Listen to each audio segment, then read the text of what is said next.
ప్రభువు అయిన యేసుక్రీస్తు ప్రశస్త నామంలో ఈ ఆరాధనలో పాల్పొందిన మీ అందరికీ హృదయపూర్వకమైన వందనాలు. అందరికీ వందనాలు. ప్రభు మిమ్మల్ని ఆశీర్వదించి దీవించుగాక. చాలా సంతోషం. మరి పునరుద్ధానపు వేళ ప్రభు మనల్ని సజీవులుగా ఉంచి ఆయన సముఖంలో ఈ రీతిగా ఆయనను ఆరాధించే గొప్ప భాగ్యాన్ని ప్రభు మనకు అనుగ్రహించాడు. మనకంటే బలము ధనము కలిగిన వాళ్ళు ఎందరో ఈ లోకాన్ని విడిచిపెట్టి వెళ్ళిపోయినప్పటికీ అభాగ్యులమైన మనకు ఆయన సన్నిధిలో నిలిచే గొప్ప భాగ్యాన్ని ప్రభు మనకు అనుగ్రహించాడు. మనం ఎంతైనా కూడా ధన్యులం, భాగ్యవంతులం, ఆయనను స్తుతించబద్దులం. మరి ఈ పూట ప్రభుని ఇంతగా స్తుతిస్తూ వచ్చాము. కొంతసేపు దేవుని మాటలు మనం ధ్యానించుకున్న తర్వాత ఆశీర్వదకరంగా దీవెనకరంగా మనం సెలవు తీసుకుందాము. మరి దేవుని సన్నిధిలో ప్రభు మనకు అనుగ్రహించిన సమయాన్ని సద్వినియోగం చేసుకుని మరి దేవుని సన్నిధిలో దీవెనలు పొందుకొని మనం వెళుతాము. ఈరోజు నేను మీతో చెప్పాలనుకున్న మాట ఏంటంటే, యేసయ్యతో మన అనుబంధం ఏంటది? యేసయ్యతో మనం చూడండి, మన పిల్లలకి, మన తోబుట్టువులకి, మన వాళ్ళకి మనం బంధాన్ని పరిచయం చేస్తాం. రే, హలో నాయనా రా, ఇడుగా ఇతను మీ బాబాయ్ అని పిల్లలకు చూపిస్తాం. ఇదిగో మీ అత్తమ్మ గారు అని చెప్తాం. లేకపోతే ఇదిగో మీ బావ, ఇదిగో మీ మామ. అలా బంధాన్ని చిన్నప్పటి నుంచి పిల్లలకి మనం తెలియపరుస్తాం. ఆ బంధాలు మనం లోకంలో కలిగి ఉంటాం. బంధాలు లేకుండా ఏ వ్యక్తి కూడా ఉండడం మంచిది. ఇంకొకటి ఏంటంటే, మన ప్రభువుని నమ్ముకున్నంత మాత్రాన ఎవరిని మనం వదులుకోవాల్సిన అవసరం లేదు. అంటే ఎవరిని మనం చిన్న చూపు చూడాల్సిన అవసరం లేదు. ప్రభువుని ఎరిగినంత మాత్రాన పళ్ళు బిగపట్టుకొని స్టేజ్ మీద హమ్మింగ్ వస్తూ ఉంది, బేస్ తగ్గించి కొంచెం షార్ట్ పెట్టుకో స్టేజ్ మీద. ప్రభువుని నమ్ముకున్నంత మాత్రాన నోరు కుట్టుకొని కళ్ళు మూసుకొని నేను ఎవరిని చూడను, నేను ఎవరితో మాట్లాడను, నాకు ఎవరు అవసరంలే, అట్లా ఉండమనేమి లేదు. అలా ఉండమనేమి లేదు. అసలు మీరు నాకు బలి అర్పించేటప్పుడు మీ సహోదరునితో నీకు వ్యాజ్యం ఉంటే ముందు నా బలి కాదు ముఖ్యం. ఆ బలి పక్కన పెట్టి నువ్వు వెళ్ళి నీ సహోదరుని సంపాదించుకో, నీ సహోదరుడితో సమాధానపడు, నీ సహోదరుడితో నువ్వు జత చేయబడు. దేవుని వాక్యం అంటుంది. కనుక మనం ఎవరిని చిన్న చూపు చూసి నేను ప్రభువుని నమ్ముకున్నాను, మీతో నేను మాట్లాడను, నేను పరిశుద్ధునైపోయాను, నేను పవిత్రునైపోయాను, మీరు పాపులు, అలా చూడకూడదు. అలాగ అనుకుంటే యేసుక్రీస్తు ఎక్కువ ఎవరి కోసం ప్రయాసపడ్డాడు? పాపులైన వారి కొరకే ప్రయాసపడ్డాడు. కనుక మనం ఎవరిని పోగొట్టుకోకూడదు, ఎవరిని విడిచిపెట్టకూడదు. ఎవరికంటే మనం గొప్పవాళ్ళమని, మనకంటే వాళ్ళందరూ తక్కువ వాళ్ళని ఎప్పుడు మనం అలా అనుకోకూడదు. అయితే మనకు ఈ లోకంలో ఇలాంటి అనుభవాలు ఉన్నాయి. అయితే యేసయ్యతో మనకున్న అనుబంధం ఏంటి? యేసయ్యతో మనకున్న బంధం ఎలాంటిది? ఆయనతో మనకున్న ఆనందం లేక సంతోషకరమైన సహవాస సంబంధం ఏమై ఉంటుంది? నేను ఒక 7 మాటలు చూపిస్తాను మీకు పరిశుద్ధ గ్రంథంలో నుంచి. మీకు అంతా తెలిసినవే అయినప్పటికీ ఇవి మీకు సందర్భానుసారంగా మీకు ఉపయోగపడతాయి. ఏంటి ఆయనతో మనకున్న బంధం? యోహాను సువార్త 15వ అధ్యాయం, యోహాను సువార్త 15వ అధ్యాయం 8వ వాక్యంలో ఉన్న మాటల్ని చదువుతారు, జాగ్రత్తగా వినండి. మీరు బహుగా ఫలించుట వలన నా తండ్రి మహిమపరచబడును, ఇందువలన మీరు నా శిష్యులగుదురు. చాలు. ఇక్కడ మనం బాగా చదువుకుంటున్న, చాలాసార్లు చదివే వాక్యం ఏంటంటే, మీరు బహుగా ఫలించుట వలన తండ్రికి మహిమ. డిఫరెన్స్, మీరు ఆ వ్యత్యాసాన్ని గుర్తించాలి. మీరు బహుగా ఫలించుట వలన ఏం జరుగుతుంది? ఆయనకి మహిమ. అంతే. మనం వర్ధిల్లుతూ, వికసిస్తూ, ప్రకాశిస్తూ, ప్రబలిస్తూ, అంచెలంచెలుగా దీవించబడుతూ, వరములు ఫలములు కలిగి మనం అభివృద్ధి చెందుతూ ఉన్నామనుకోండి, అదే నేను చెప్పింది, దేవునికి మహిమ. ఇప్పుడు నేను ఇందాక చెప్పాను కదా, మన సంఘస్థులు చాలామంది ప్రార్థన కూడికకు వచ్చి వాళ్ళు ప్రవర్తన శైలి చూసినప్పుడు ఎవరికి మహిమ కలిగింది?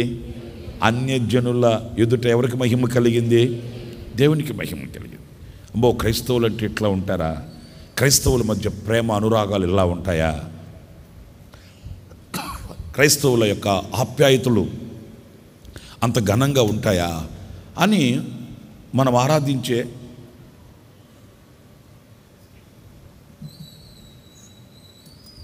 ప్రభువుకి మహిమ కలిగింది, ఆయనకి ఘనత కలిగింది. ఇక్కడ యేసయ్య కూడా చెప్పాడు, మీరు బహుగా ఫలించుట వలన తండ్రి మహిమపరచబడతాడు. ఇందువలన మీరు నాకు, ఈ మాట మనం కాస్త ఆగుదాం, ఇందువలన నాకు మీరు అంటే దేవునికి, మన ప్రభువుకి మనకు మధ్య ఉన్న ఆ అనుబంధం ఎలాంటిదంటే, ఆయన మనకు గురువు, మనము ఆయనకు శిష్యులు. ఏదో మనం దేవుడు అని చెప్పి దండం పెట్టి పూలదండేసి అగరబత్తి వెలిగించి కొవ్వొత్తి వెలిగించి కొబ్బరికి కొట్టి వెళ్ళిపోవడం కాదు. అది కాదు మనకు ఆయనకున్న అనుబంధం. లేకపోతే నేను చాలాసార్లు సరదాగా చెబుతుంటాను కదా, సంవత్సరానికి ఒకసారి వెళ్ళి గుండు గీయించుకొని రావడం, అది కాదు మనకు ఆయనకున్న అనుబంధం. సంవత్సరానికి ఒకసారి వెళ్ళి సంపాద్యంలో, లేకపోతే సంపాదించిన అంతట్లో కొంత తీసుకుని వెళ్ళి ఉండిలో వేసేసి, కొంత తీసుకెళ్ళి కానుక పెట్టెలో వేసేసి, మేము ఈ సంవత్సరం కూడా దేవుని దర్శించుకొని వచ్చాము. ఇది కాదు మన అనుబంధం, ఇది కాదు మన సహవాసం దేవునితో. లేకపోతే మనకు కష్టం వచ్చినప్పుడు, నష్టం వచ్చినప్పుడు, ఆపద వచ్చినప్పుడు, ఆవేదనలు కలిగినప్పుడు వెళ్ళి, దేవుడా నేను నీ బిడ్డనే కదా అని మనం చిలక పలుకులు పలకడం కాదు. మనకు దేవునికి ఉన్న అనుబంధం, దేవునికి మనకున్న అనుబంధం ఎలాంటిది అని అంటే, ఆయనకు మన శిష్యులం. ఆమేన్. కూర్చొని మాటలు వింటున్న మీరైనా, నిల్చొని మాటలు చెబుతున్న నేనైనా, మనమంతా ఎవరమోనంటే ఆయనకు శిష్యులం. అయితే ఒక్క మాట నేను మీతో చెప్తాను, శిష్యులము అన్నప్పుడు ఆయనకి శిష్యరికం చేయడం అంటే ఏంటి? ఏమండి, వ్యాఖ్యానంలో అనేక మాటలు మనకున్న సందర్భానికి నేను ఒక మాట చెప్తాను. ఏ వ్యక్తి అయితే నేర్చుకోవడానికి సమ్మతిస్తాడో, నేర్చుకోవడానికి అంగీకరిస్తాడో, నేర్చుకోవడానికి మనసును కుదుటుపాటు చేసుకుంటాడో అతడే శిష్యుడు. అసలు శిష్యురికం అంటే ఏంటి? శిష్యుడు అంటే ఏంటి అంటే, ఒక వ్యక్తి మరొక వ్యక్తి దగ్గర చేరాడు, అతనికి శిష్యరికం చేస్తున్నాడు అని అంటే అర్థం ఏంటి? అతని దగ్గర కొన్ని విషయాలు నేర్చుకోవడానికి, కొన్ని విషయాలు గుర్తించడానికి, గమనించడానికి, నేర్పించే పద్ధతిని అవలంబించడానికి. అంటే దేవునితో మనకున్న అనుబంధం ఏంటి అనంటే, ఆయన మనకు నేర్పించే పాఠాన్ని, ఆయన మనకు బోధించే మార్గాన్ని, ఆయన మనకు చూపించే గమ్యాన్ని మనం నేర్చుకోవాలి, మనం చూడాలి. ఏదో మనం ఆచారంగా భక్తిని చేస్తున్నాను, నేను కూడా పాటలు పాడుతున్నా, వాక్యం చదువుతున్నా, ప్రార్థనలు చేస్తున్నా, నేను కూడా ఇంటికి వాక్యాలు రాయించేసుకున్నా, క్రిస్మస్కి సున్నం కొట్టా, ఇవి చెప్పుకుంటే మన శిష్యులం కాలేము, మన శిష్యులం కాలేము. ఇక మీకు వాక్యంలోనికి వెళితే చాలా ఆధారాలు మీకున్నాయి, అవన్నీ నేను మీతో చెప్పాలనుకున్నాను. ఎవడైనాను నా శిష్యుడు కావాలి అనంటే ఆడు తన సిలువను ఎత్తుకొని నన్ను వెంబడించాలి. నా శిష్యుడు నన్ను వెంబడించాలి, నాకు శిష్యునికం చేయాలి, నా దగ్గర శిష్యుడిగా ఉండాలి అనంటే అతడు నన్ను ఫాలో అవ్వాలి. తన సిలువను ఎత్తుకొని, తన సిలువను మోస్తూ నన్ను వెంబడిస్తే ఎక్కడ ఎప్పుడు ఎలా ఉండాలి, ఎక్కడ ఎప్పుడు ఎలా బ్రతకాలి, ఎక్కడ ఎప్పుడు ఎలా జీవించాలి, ఎవరితో ఎప్పుడు ఎలా మాట్లాడాలి, ఇవన్నీ ఆయన మనకు నేర్పిస్తాడంట, బోధిస్తాడంట. అసలు మన ప్రభువుకున్న మరొక మాట ఏంటంటే, ఆయన బోధకుడు. ఎవరైనా టీచర్, బోధకుడు. ఎలాంటి బోధకుడు తెలుసండి? ఆయన తమ పిల్లలకి, తన దగ్గర నేర్చుకునే వారికి బోధించడం మాత్రమే కాకుండా ఆయన క్రియారూపకంగా సమస్తమును కనుపరిచిన మంచి బోధకుడు. ఏది చెప్పాడో అదే చేశాడు, ఏది చేశాడో అదే చెప్పాడు. మనకి ఏది కావాలనో అదే బోధించాడు, ఎంత బోధించాలనో అంత బోధించాడు. మంచి బోధకుడు. ఆయన దగ్గర మన శిష్యులము ఉన్నప్పుడు ఆయనకి శిష్యునికంగా ఉన్న మనల్లో ఉండవలసిన ఆ బంధం ఎలా ఉంది అనేది మనం పరిశీలించుకోవాలి. నేనేదో ఒక విశ్వాసని అన్నట్లుగా కాకుండా, నేనేదో ఒక నంబర్, చర్చ్ నంబర్, ఎందుకు చనిపోతే సమాధి చేస్తారంటగా, బతుకున్న సంగతి ఏంటి?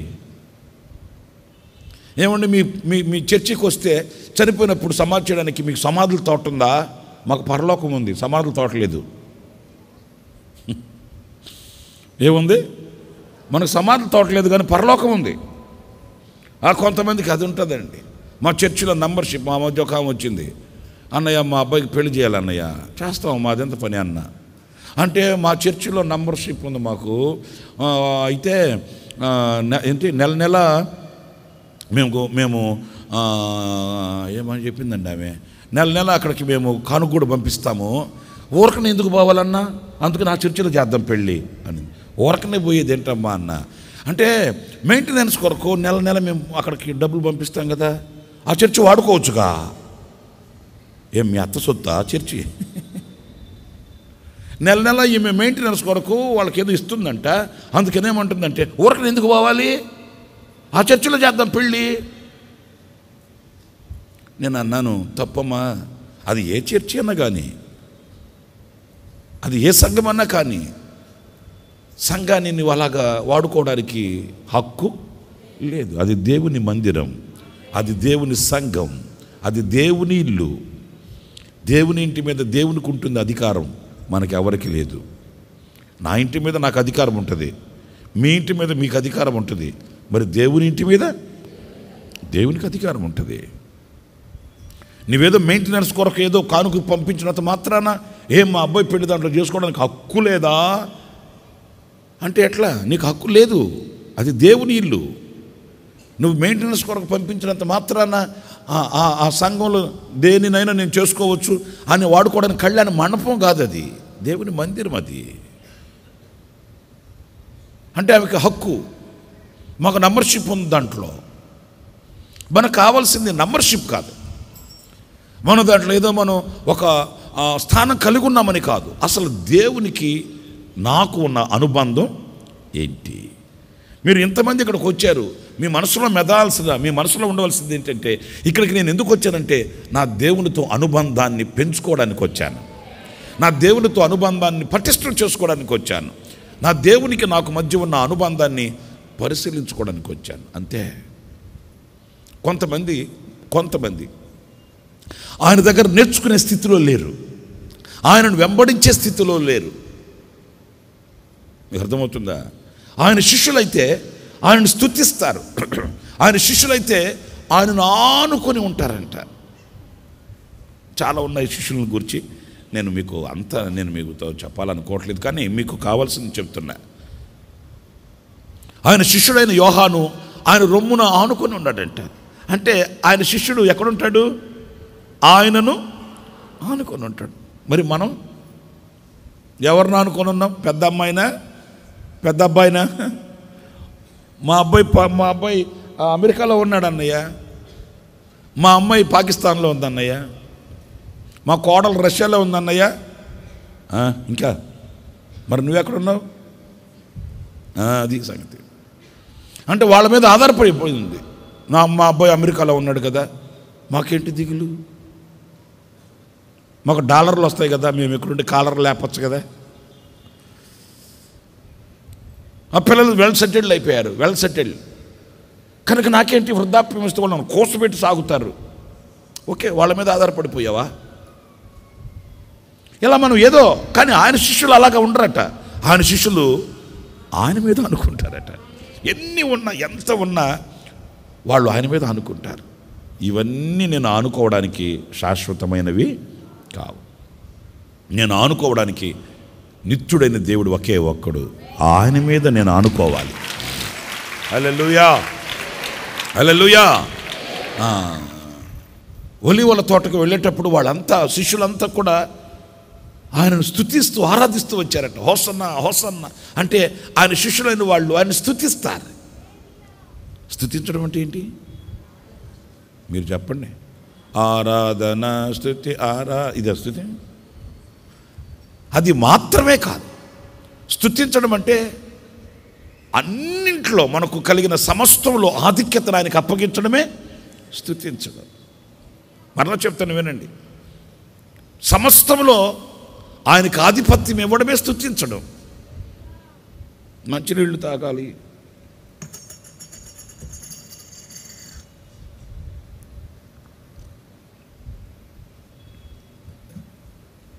భోంచేయాలి, ప్రార్థన చేసుకుని భోంచేయాలి. ఎక్కడికైనా వెళ్ళాలి, ప్రభుకు అప్పగించుకుని వెళ్ళడం.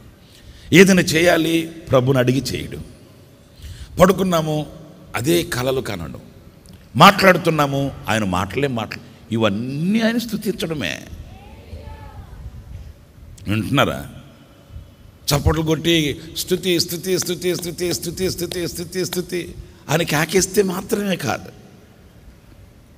నీ కదలికలు, నీ క్రియలు వేరుగా ఉండి నీవు పెదవులతో ఆయన ఆరాధిస్తే అది ఆరాధన కానే కాదు. నీ టాప్ టు బాటం, నీ సమస్తం ఆయనకు లోబడిపోవాలి, ఆయనకు లొంగిపోవాలి. అది ఆయన స్తుతించడం, ఆయనను ఆరాధించడం, ఆయనను గూర్చి కలలు కనడం, ఆయనను గూర్చి దర్శనం, ఆయనను గూర్చి కలలోనైనా మెలకువలలోనైనా ఆ ఆలోచన చేత నింపబడడం, ఆయన స్తుతించడం, ఆరాధించడం. ఎవరైనా మనసులో ఉంటే వాళ్ళ గురించి మనం మాట్లాడుతూ ఉంటే ఎదుటోళ్ళు ఏమంటారు తెలుసా? ఆడేడికి పెద్ద ఆరాధన అయిపోయాడురా అంటారు. ఆడే వీళ్ళకి ఒక దేవుడు అయిపోయాడురా అంటారు. అలాగైతే మన ఆరాధన, మన కదలిక, మన క్రియల యొక్క క్రియారూపకం ఎవరిని చూపిస్తుంది? ఆయన శిష్యులైతే ఆయనను స్తుతిస్తారు, ఆయన శిష్యులైతే ఆయనను వెంబడిస్తారు, ఆయన శిష్యులైతే ఆయన తమ సిలువను ఎత్తుకుంటారు, ఆయన శిష్యులైతే ఆయన పైన ఆనుకుంటారు. మనకు ఆయనకున్న అనుబంధం ఎలాంటిది అనంటే, ఇదిగో మన శిష్యులం, ఆయన మీద ఆనుకొని ఆయనను స్తుతిస్తూ మన సిలువను ఎత్తుకొని ఆయన వెంబడిస్తూ. అర్థమవుతుందండి? ఆయన దగ్గర నేర్చుకోవడానికి మనం కూర్చొని సిద్ధపడిన వారమై, ప్రభువా మీరు బోధించండి, నేను నేర్చుకుంటాను, మీరు చెప్పండి నేను చేస్తాను, నీ చిత్తం నాకు తెలియపరచండి నేను అవలంబిస్తాను, మీ ఆలోచన నాకు చెప్పండి నేను నెరవేరుస్తాను, మీ ఉద్దేశాలు నాకు చెప్పండి ఆ దిశగా నేను బ్రతుకుతాను.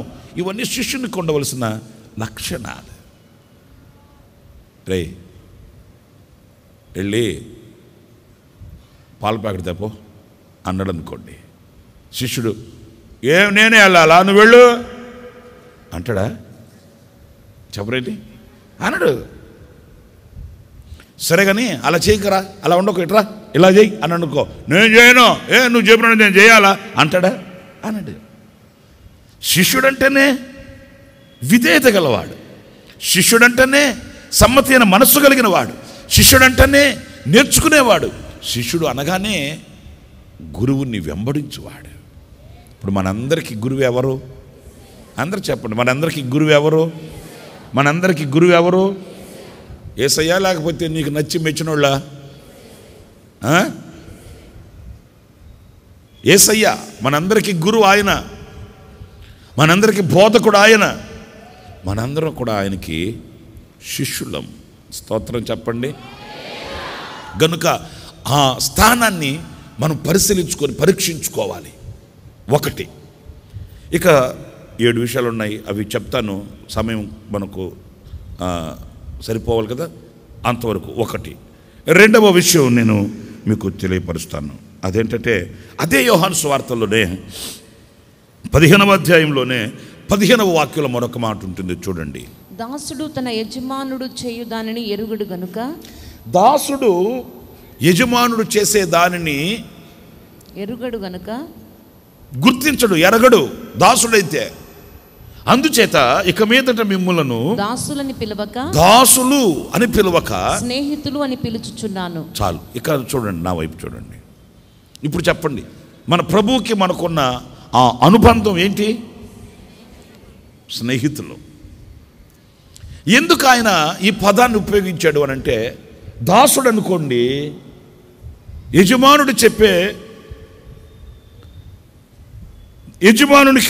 యజమానునికి మనసులో ఉన్న దానిని ఎరుగడు.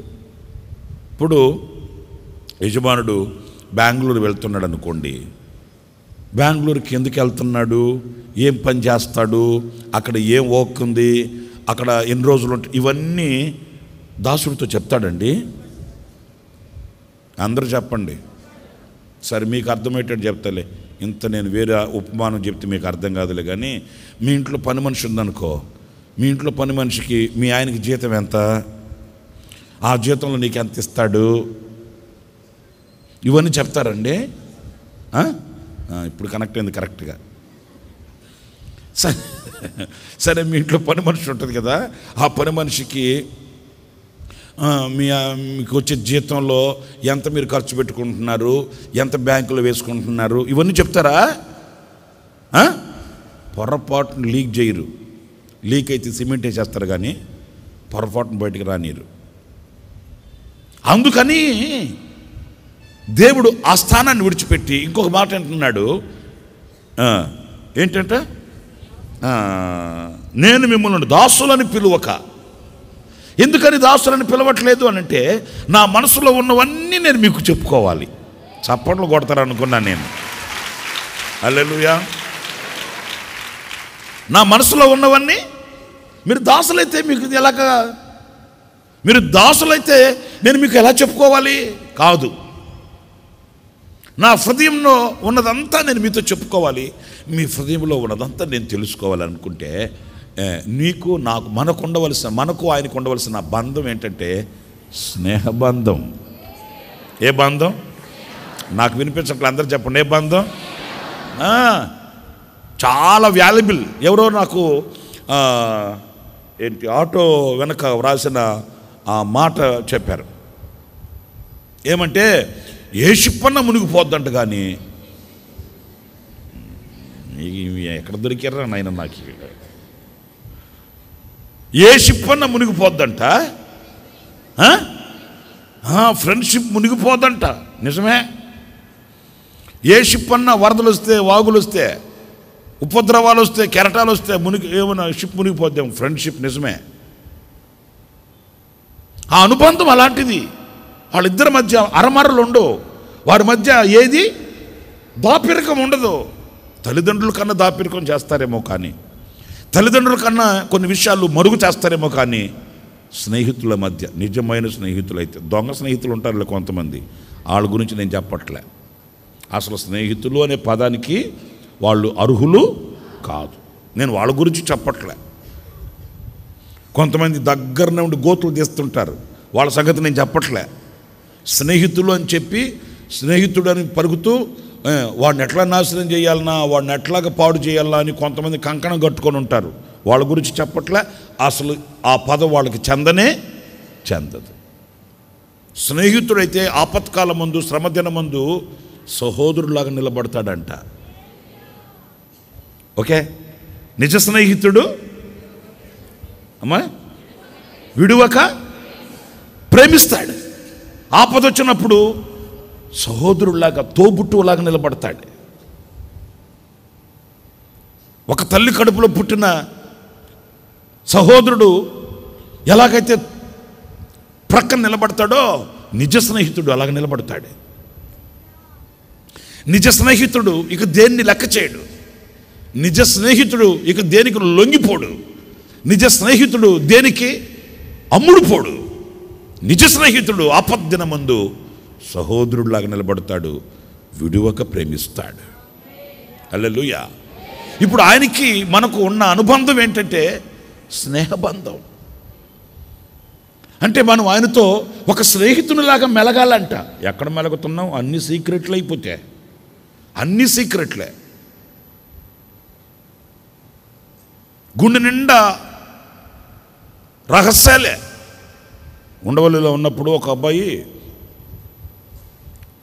యవనస్తుడు, ఏమంటే ప్రార్థన చేసేది అక్కడ అన్నాడు. నన్నే ఏం తమ్ముడా అన్నాను. ఇక్కడ ప్రార్థన చేసేది అక్కడ అన్నాడు. ఓహో, ఇది కొత్త గొర్రెన్నట్టుందని నేను దగ్గరికి ప్రార్థన చేస్తాను అన్నాను. నన్ను ఒక విధంగా చూశాడు. నేను అన్న ప్రార్థన చేయమన్నా, ఒక ప్రార్థన చేస్తాను రా అన్నాను. నన్ను ఒక విధంగా చూసినప్పుడు నేను కూడా ఒక విధంగా చూడాలి కదా. అందుకని నేను అన్నాను, ఏం చేయమంటావు అన్నాను. నేను ఒక పని మీద వెళ్తున్నాను, ఆ పని ఆటంకాలు లేకుండా జరిగేటట్టు ప్రార్థన చేయన్నాడు. నేను అన్నాను, ఏ పని? ఆ పని అన్నా. ఒక పని మీద వెళ్తున్నాను అన్న. ఏ పని? ఆ పని అన్నాను. అది కాదండి, ఒక పని మీద వెళ్తున్నాను. చేయబట్టుకున్నాను. నిజం నేను చెప్పే మాట. చేయబట్టుకుంటే వాడు ఆశ్చర్యపోతున్నాడు. నేను గట్టిగా చేయబట్టుకుని, తమ్ముడా ఏ పని మీద వెళ్తున్నావు నిజం ఎందుకంటే ఆడకు నన్ను ఒక రీతికి చూశాడు కదా, నేను కూడా చూడాలి కదా. ఏ పని మీద వెళ్తున్నావో చెప్పను. చేదిలించుకుంటున్నాడు. నిలబడ, అక్కడ నిలబడా. ఏంటి చేదిలించుకుంటామంటే? ఆడికి ఆశ్చర్యం, మనకి వీడు పోలీసుడా ప్రాస్త్రగాయుడు అన్నట్టు. నిలబడ, అక్కడ నిలబడా. ఏ పని మీద వెళ్తున్నావు? వాడు గడగడలాడిపోయాడు పాపం కుర్రాడు. కాదండా, ఏమంటా దబాయిస్తావేంటా? దబాయించేది కాదు, ఏ పని మీద వెళ్తున్నావు? ఒక పని మీద వెళ్తున్నా, చేస్తే ప్రార్థన చేయలేక తుడిచిపెట్టి నేను వెళ్ళిపోతా. గేట్ వేయండి రా అన్నాను. మన ఉండవల్లోనే చామట్లు బట్టి సొక్క దడిచిపోయింది అడిగి. మీకు ఇంకా చాలా కథ ఉందిలే, అదంతా టైం వేస్ట్ ఎందుకులే. కానీ ఎదురుగా మనవాళ్ళు ఉంటే మనవాళ్ళు సంఘ పెద్దలు ఉంటే వాళ్ళు పిలిపించాను. సంగతి ఏంటంటే చెప్పకూడదు, కానీ ఒక అమ్మాయిని ప్రేమించి తల్లిదండ్రులకు తెలియకుండా తీసుకెళ్ళిపోతున్నాడు. ఎక్కడో పెళ్లి చేసుకోవడానికి వెళ్తున్నాడంట. ఆ అమ్మాయిని, ఆ పిల్ల తక్కువైంది కాదు, బస్ స్టాండ్లో కూర్చొని ఆ పిల్ల చెప్పిందంట, తిన్నగా ఇల్లు ఓసన్న మందిరం ఉంటుంది, ప్రార్థన చేయించుకురా పో అని చెప్పిందంట ఆ భక్తురాలు. మరి చూడండి ఎట్లా అంటూ దొరుకుతారో మనకు. ఆ పాప చెప్పిందంట, బస్ స్టాండ్లో నేను కూర్చొని ఉంటాను కానీ నువ్వు వెళ్ళి ప్రార్థన చేయించుకురాపా అంటే అనవసరంగా వచ్చి బోన్లో పడ్డాడు వీడు.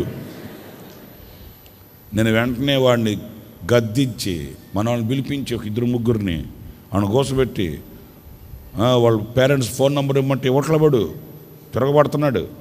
చెత్తమత్తగా మాట్లాడితే బాగోదు. ఏమనుకుంటున్నావు నువ్వు? సింహాల బోనిది పడ్డావు పడక గట్టిగా పట్టుబట్టి వాళ్ళ పేరెంట్స్ ఫోన్ నెంబర్ తీసుకొని, నిజం వాళ్ళ పేరెంట్స్కి ఫోన్ చేయించి పిలిపించి, మీ వాడు ఎదవేశాలు వేస్తున్నాడు, ఇదిగో ఇది సంగతే, జాగ్రత్త చేసుకోండి. ఆ పాప ఏదో ఆ బస్ స్టాండ్లో ఉందంట, పోయి కొంచెం మీరు పరామర్శ చేసుకొని జాగ్రత్తగా కుటుంబాన్ని జాగ్రత్త అని చెప్పి పంపించాం. వాడు వెళ్తున్నాను ఉరిమిరి చూసి అంటాడు, ఎట్ట చేస్తావు అనుకోలా. మరి ఏం చేస్తావు అనుకున్నా? నెత్తి మీద చేయబెట్టి పంపించేస్తాం అనుకున్నావా? కొందరు ఉంటారండి, అన్ని సీక్రెటే. ఒక పని మీద వెళ్తున్నాం, ప్రార్థన చేయి. దేవుడికి కూడా, ప్రభువా నాయనా యేసయ్యా ఒక పని మీద వెళ్తున్నాను. ఏ పని మీద అమ్మా? అయితే వడ్డీ డబ్బులు ఇవ్వలేదు ప్రభువా, ఏ విధం చేతనన్నా ఈరోజు వెళ్ళి 4 మాటలు నేను వసూలు చేసుకుని వస్తాను ప్రభువా. అర్థమవుతుందా? దేవునికి కూడా మరుగు చేయడం. నువ్వు స్నేహితుడువా? మరి ఆయన హృదయం ఎంత విశాలంగా ఉందో చెప్పనా? నా స్నేహితుడైన అబ్రహాముకి నేను తెలియపరచకుండా, అది నిజ స్నేహితుని యొక్క స్వభావం, నిజ స్నేహితుని యొక్క గుణలక్షణం, నిజ స్నేహితుని యొక్క విశాలమైన హృదయం. ఏది దాచకపోవడం, అరమర లేకుండా ఆయన హృదయంలో ఉన్నదంతా మనకు తెలియపరచడం, మన హృదయంలో ఉన్నదంతా ఆయనకి తెలియపరచుకోవడం. ఆయనకి మనకు ఉన్న అనుబంధం స్నేహబంధం, పరాయి బంధం కాదు. మీకు అర్థమవుతుందండి? లేకపోతే లోకంలో కనబడే తాత్కాలికమైన అల్పమైన బంధాలు కావు. ఈరోజు నువ్వు బాగా కనబడితే బంధాలన్నీ వచ్చేస్తాయి. కాస్త కనుక చేతి నిండా డబ్బు, ఒంటి నిండా ఆరోగ్యం, హంగులు రంగులు తీరి కాస్త కళకళలాడేవనుకో, నీకు ఎక్కడ లేని బంధాలు వచ్చేస్తాయి. నేను ఆటల గురించి చెప్పట్లే. మన ప్రభుతో మనకున్న బంధం స్నేహబంధం. ఆయనకి మనకు మధ్య ఏ అడ్డుబండ ఉండకూడదు. ఆయనతో స్నేహం చేసిన మోషే, ఆయనతో స్నేహం చేసిన అబ్రహాం, ఆయనతో స్నేహం చేసిన లాజరు, ఆయనతో స్నేహం చేసిన ఆ స్నేహ బంధం చేత బంధింపబడిన ఇశ్రాయేలీల ప్రజల యొక్క ఉనికిని మీరు చూడండి. ఆయనకి వారికి మధ్య ఎలాంటి అడ్డు లేదు. మేఘస్తంభములోను అగ్నిస్తంభములోను ఆయన నిలిచి ఆయన వారిని నడిపించాడు. ఎందుకయ్యా నీకు ఈ బాధ అంటే, నా స్నేహితులయ్యా వాళ్ళంతను.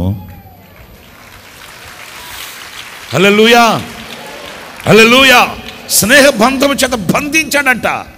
అంటే ఆ ప్రజలకి ఆయనకి మధ్య ఉన్న బంధం ఏ బంధం? మరి మనకు ఆయనకున్న బంధం ఏ బంధం? కొంతమంది ప్రార్థన చేసేటప్పుడు యేసు ప్రభుల వారు, యేసు ప్రభుల వారు, వారేంది, గారేంటి? ఆయనకి మనకు వారులు గారులు ఏముండో. ఆ క్లోజ్ ఫెలోషిప్. నేను అతిశయంగా చెప్తున్నాను ఈ మాట, గర్వంగా కాదు. కొందరు మాత్రమే యేసయ్యా, నా యేసయ్యా అనే మాటను పలుకుతున్నప్పుడు ఆ మాటలో ఆప్యాయత కనిపిస్తుంది. వింటున్నారా నేను చెప్పే మాట? ఎక్కువగా మన పాటల్లో అంటే క్రైస్తవ ప్రపంచంలో నాకు ఇంకా పెద్ద అనుభవం లేదు, కానీ నాకు తెలిసిన నాలెడ్జ్, ఇది నా నాలెడ్జ్. వాళ్ళు లేరా వీళ్ళు లేరా ఉండొచ్చేమో నాకు తెలియదండి. నాకున్న చిన్న అనుభవంలో నేను చెప్తున్నాను. ఎస్పెషల్లీ దైవజనులు మన ఆత్మీయ తండ్రి యేసన్న గారు కానివ్వండి, అలాగే రాజుబాబు అన్న గారు కానివ్వండి, వాళ్ళ పాటల్లో వాళ్ళ పాటల్లో పెట్టుకున్న ఆ పదాల్లో మనం చూస్తే ఆ పదం నోరార పాడుకునేటట్టు, ఆ పదం పలుకుతున్నప్పుడే ఆయనకి మనకున్న అనుబంధం ఆ మాటలో, ఆ పదంలో కనబడిపోద్ది. నేను అన్నతో ఉన్నప్పుడు, అన్నతో కూర్చొని కొన్ని పాటలు చేస్తున్నప్పుడు ఆ పాటలో ఎక్కడ హై రేంజ్ ఉంటుందో అనేవాడు, ఒరే యేసయ్య అనే పదం ఎక్కడ పెడితే బాగుంటుందిరా అనేవాడు. ఎందుకంటే నోరార పలకాల ఆ పదాన్ని, నోరార పాడాల ఆ పదాన్ని. పాటంతా అయిపోయిన తర్వాత, పాటలు రాసేటప్పుడు కూడా పాటంతా అయిపోయిన తర్వాత అనేవాడు, ఆ లో స్కేల్లో ఉండేదానికంటే కూడా ఆ పదం స్టార్టింగ్లో ఉంటే ఎట్లా ఉంటుంది ఆశపడావు. అంటే వాళ్ళకి యేసయ్యకి మధ్య ఉన్న అనుబంధం వాళ్ళ మాటల్లో, వాళ్ళ పాటల్లో ప్రత్యక్షమైపోద్ది. ఈరోజు మనకు ఆయనకున్న బంధం స్నేహబంధమా, లేకపోతే తాత్కాలికమైన అనుబంధమా? రోగాలు తగ్గించుకోవడానికి, అప్పులు తీర్చుకోవడానికి, పెళ్ళిళ్ళు చేసుకోవడానికి, లేకపోతే ప్రమోషన్ల కొరకు, ఉద్యోగాల కొరకు, వ్యాపారాల కొరకు, వీటి కొరకు ఏర్పరచుకున్న బంధమా, లేకపోతే ఎలాంటి పరిస్థితుల్లోనైనా వీడని ఎడబాయని శాశ్వతమైన స్నేహబంధమా? హల్లెలూయా, హల్లెలూయా. ముచ్చటైన బంధం, స్నేహబంధం. అమెరికాలో ఒక ఇంటికి మేము విజిటింగ్ కొరకు వెళ్ళాము. ఆ పాప మన గుడివాడ పాప, వాళ్ళు చిన్నప్పటి నుంచి మనకు వాళ్ళ తల్లిదండ్రులు విశ్వాసులు. సరేనని ఆ పాప అన్న ఒక్కసారి ఇంటికి రాన్న, అట్లా రండి అన్న అంటే అందరం వెళ్ళాము ఆ ఇంటికి. ఆ పాప అక్కడ ఉంటుంది. సరే వెళ్ళి కూర్చున్నాము. అక్కడ లోకల్గా ఉన్న ఒక అతన్ని మేము వెంట పెట్టుకుని వెళ్ళాము. మన ప్రభాకరన్ వచ్చాడు, రాలా, ప్రభాకరన్ కాదు, వేరే బ్రదరు. మేమంతా కలిసి వెళ్ళాము. సరే కూర్చుంటే ఆ పాపకి సంతోషం అంత ఇంత కాదు. ఎందుకంటే ఆ పాప చిన్న వయసు, ఇక్కడ ఎవరు లేరు ఆ వయసు, చిన్న వయసు. అప్పటి నుంచి మాకు తెలుసు, మన గుడివాడ వాళ్ళది. చిన్న వయసు అప్పటి నుంచి మా కళ్ళ ముందు పెరిగింది. చాలా యేసన్న గారికి ఆప్తులైన వాళ్ళు. ఆ పాప ఇప్పుడు అక్కడ సెటిల్ అయిపోయింది అమెరికాలో. ఆ ఇంటికి వెళ్తే ఆ పాప ఇక మాకు స్నాక్స్ ఇచ్చింది. తింటూ అమ్మ ఎలా ఉన్నారు తల్లి అట్లాంటి అన్న, మా ఆ రోజుల్లో ఇట్లా అట్లా అని మాట్లాడుకుంటా ఉన్నాం. ఆ లోకల్ అతన్ని, అంటే లోకల్గా అతను తీసుకెళ్ళామే, అతను గుంటూరు అతను అక్కడ సెటిల్ అయిపోయాడు. అతను కూర్చొని మేము మాట్లాడుతుంటే, మేము స్నాక్స్ తీసుకుంటుంటే ఎంతసేపటికి ఆ పాప భర్త వైపే చూస్తున్నాడు. నేను మాట్లాడుతూ 1-2 సార్లు చూసి ఏంటి ఇతను చూస్తున్నాడు ఏంటి అనుకుని నేను ఎట్టకేలకు ప్రార్థన చేసి ముగించేసరికి ఏమనుకున్నాడు ఏంటో, అతన్ని తెగించి అడిగేశాడు, బ్రదర్ మీ పేరేంటి అని. నా పేరు పలానా. ఓకే, మీది ఏ ఊరు? నాది విజయవాడ. ఏ కాలేజీ? పలానా. ఒరే ఏంటి సంగతి అంటే, వాళ్ళు విజయవాడలో మొదట్లో చదువుకునేటప్పుడు వాళ్ళిద్దరు స్కూల్లో ఒక క్లాస్మేట్స్ అంట. ఎప్పుడో సంగతి. కాస్త ఏదో ముఖ కవళికలు కొంచెం కలిసాయి. ఇతనికి డౌట్, ఫలానా ఉన్నట్టున్నాడే గుర్తుపట్టలేకపోతాడు. ఇప్పుడు చిన్నప్పుడు చదువుకున్నారంటే ఇక్కడ రైల్వే స్కూల్లో, ఇక వెంటనే వాళ్ళిద్దరూ గట్టిగా పట్టేసుకొని వాళ్ళ ఆనందం అంత ఇంత కాదండి. ఎంతకాలం అయింది నువ్వు ఇక్కడికి వచ్చి అంటే, నువ్వెంతకాలం అయింది నువ్వు ఇక్కడికి వచ్చి, నువ్వేం చేయాలి, వాళ్ళ ఆనందం. ఇక మా సంగతి వదిలిపెట్టేసి మా చేతికి ఫోన్లు ఇచ్చి, అన్న నాకు ఫోటో తీవా అంటున్నారు. అయ్యో బాబోయ్, ప్రార్థన చేసి మేమంతా బయటకు వచ్చేస్తుంటే వాళ్ళిద్దరు భుజాల మీద భుజాలు చేతులు వాళ్ళ ఆనందం. వాళ్ళకి మళ్ళీ అనుకుంటున్నారు, ఇంతకాలానికి మనం కలుసుకున్నాము, ఇది నా నంబర్, ఇది నా ఫ్లాట్, ఇది నా వీధి, ఇది నా గొంది, నా సందు అని చెప్పి నువ్వు నాకు కాల్ చేస్తుండు. వాళ్ళ ఆనందం, వాళ్ళ ముఖాల్లో ఎంత సంతోషమో. ఏంది నీకు ప్రమోషన్ వచ్చిందా? ప్రమోషన్ కాదు, స్నేహితులను కలుసుకున్నాం, చిన్ననాటి స్నేహితులను కలుసుకున్నాం. అయ్య బాబోయ్, నేను ఒక మాట చెప్పనా, ఇప్పుడు మన ప్రాణప్రియుడు లేకపోతే మన నిజ స్నేహితుడైన యేసయ్యని కలుసుకోవడానికి కదా ఇక్కడికి వచ్చింది. మీ ముఖాల్లో ఆనందం ఉందా, లేకపోతే విడిచిపెట్టిన ఆయన వెళ్ళిపోతాం అన్నట్టున్నారా? మీరు చెప్పండి, నిజం చెప్పండి. మనుషులు ఇద్దరు స్నేహితులు కలుసుకుంటే అంత ఆనందం అయితే నాకు భలే సంతోషం అనిపించింది. మీకు ఇంకొక మైనస్ కూడా చెప్పనా, మన నాతో ఉంటాడు కిరణ్ అన్న, ఎక్కువ నేను ఎక్కడికైనా వెళ్ళాలంటే అన్న తీసుకెళ్తుంటాను. వాళ్ళు ఇక్కడ యూనివర్సిటీలో చదువుకునేటప్పుడు అంటే నాకు ఆయన చెప్తుంటే నేను ఏ మాట పోనివ్వను.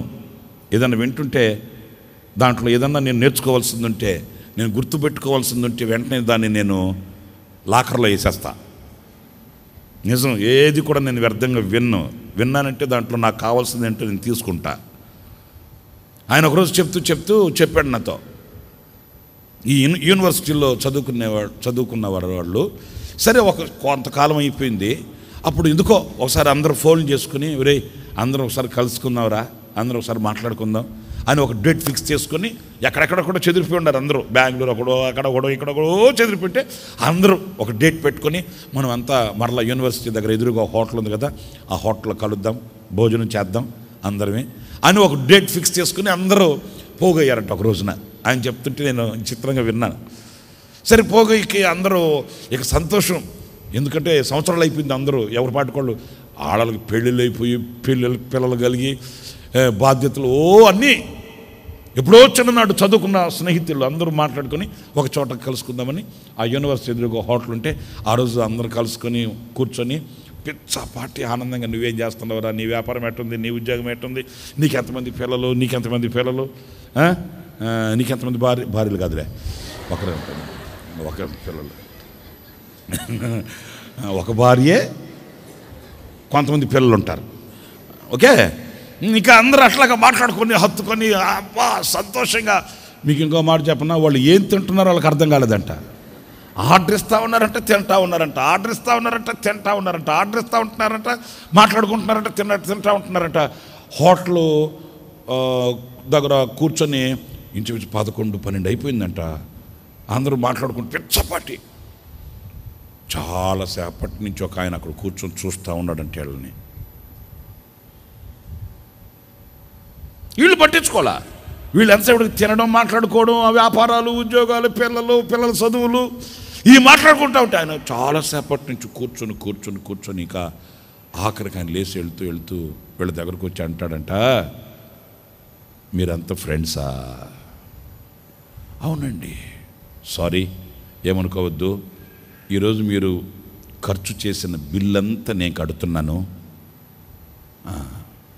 మీరు తిన్న వాటికంతటికి బిల్ నేను కడుతున్నాను, ఏమనుకోవద్దు అన్నాడంట.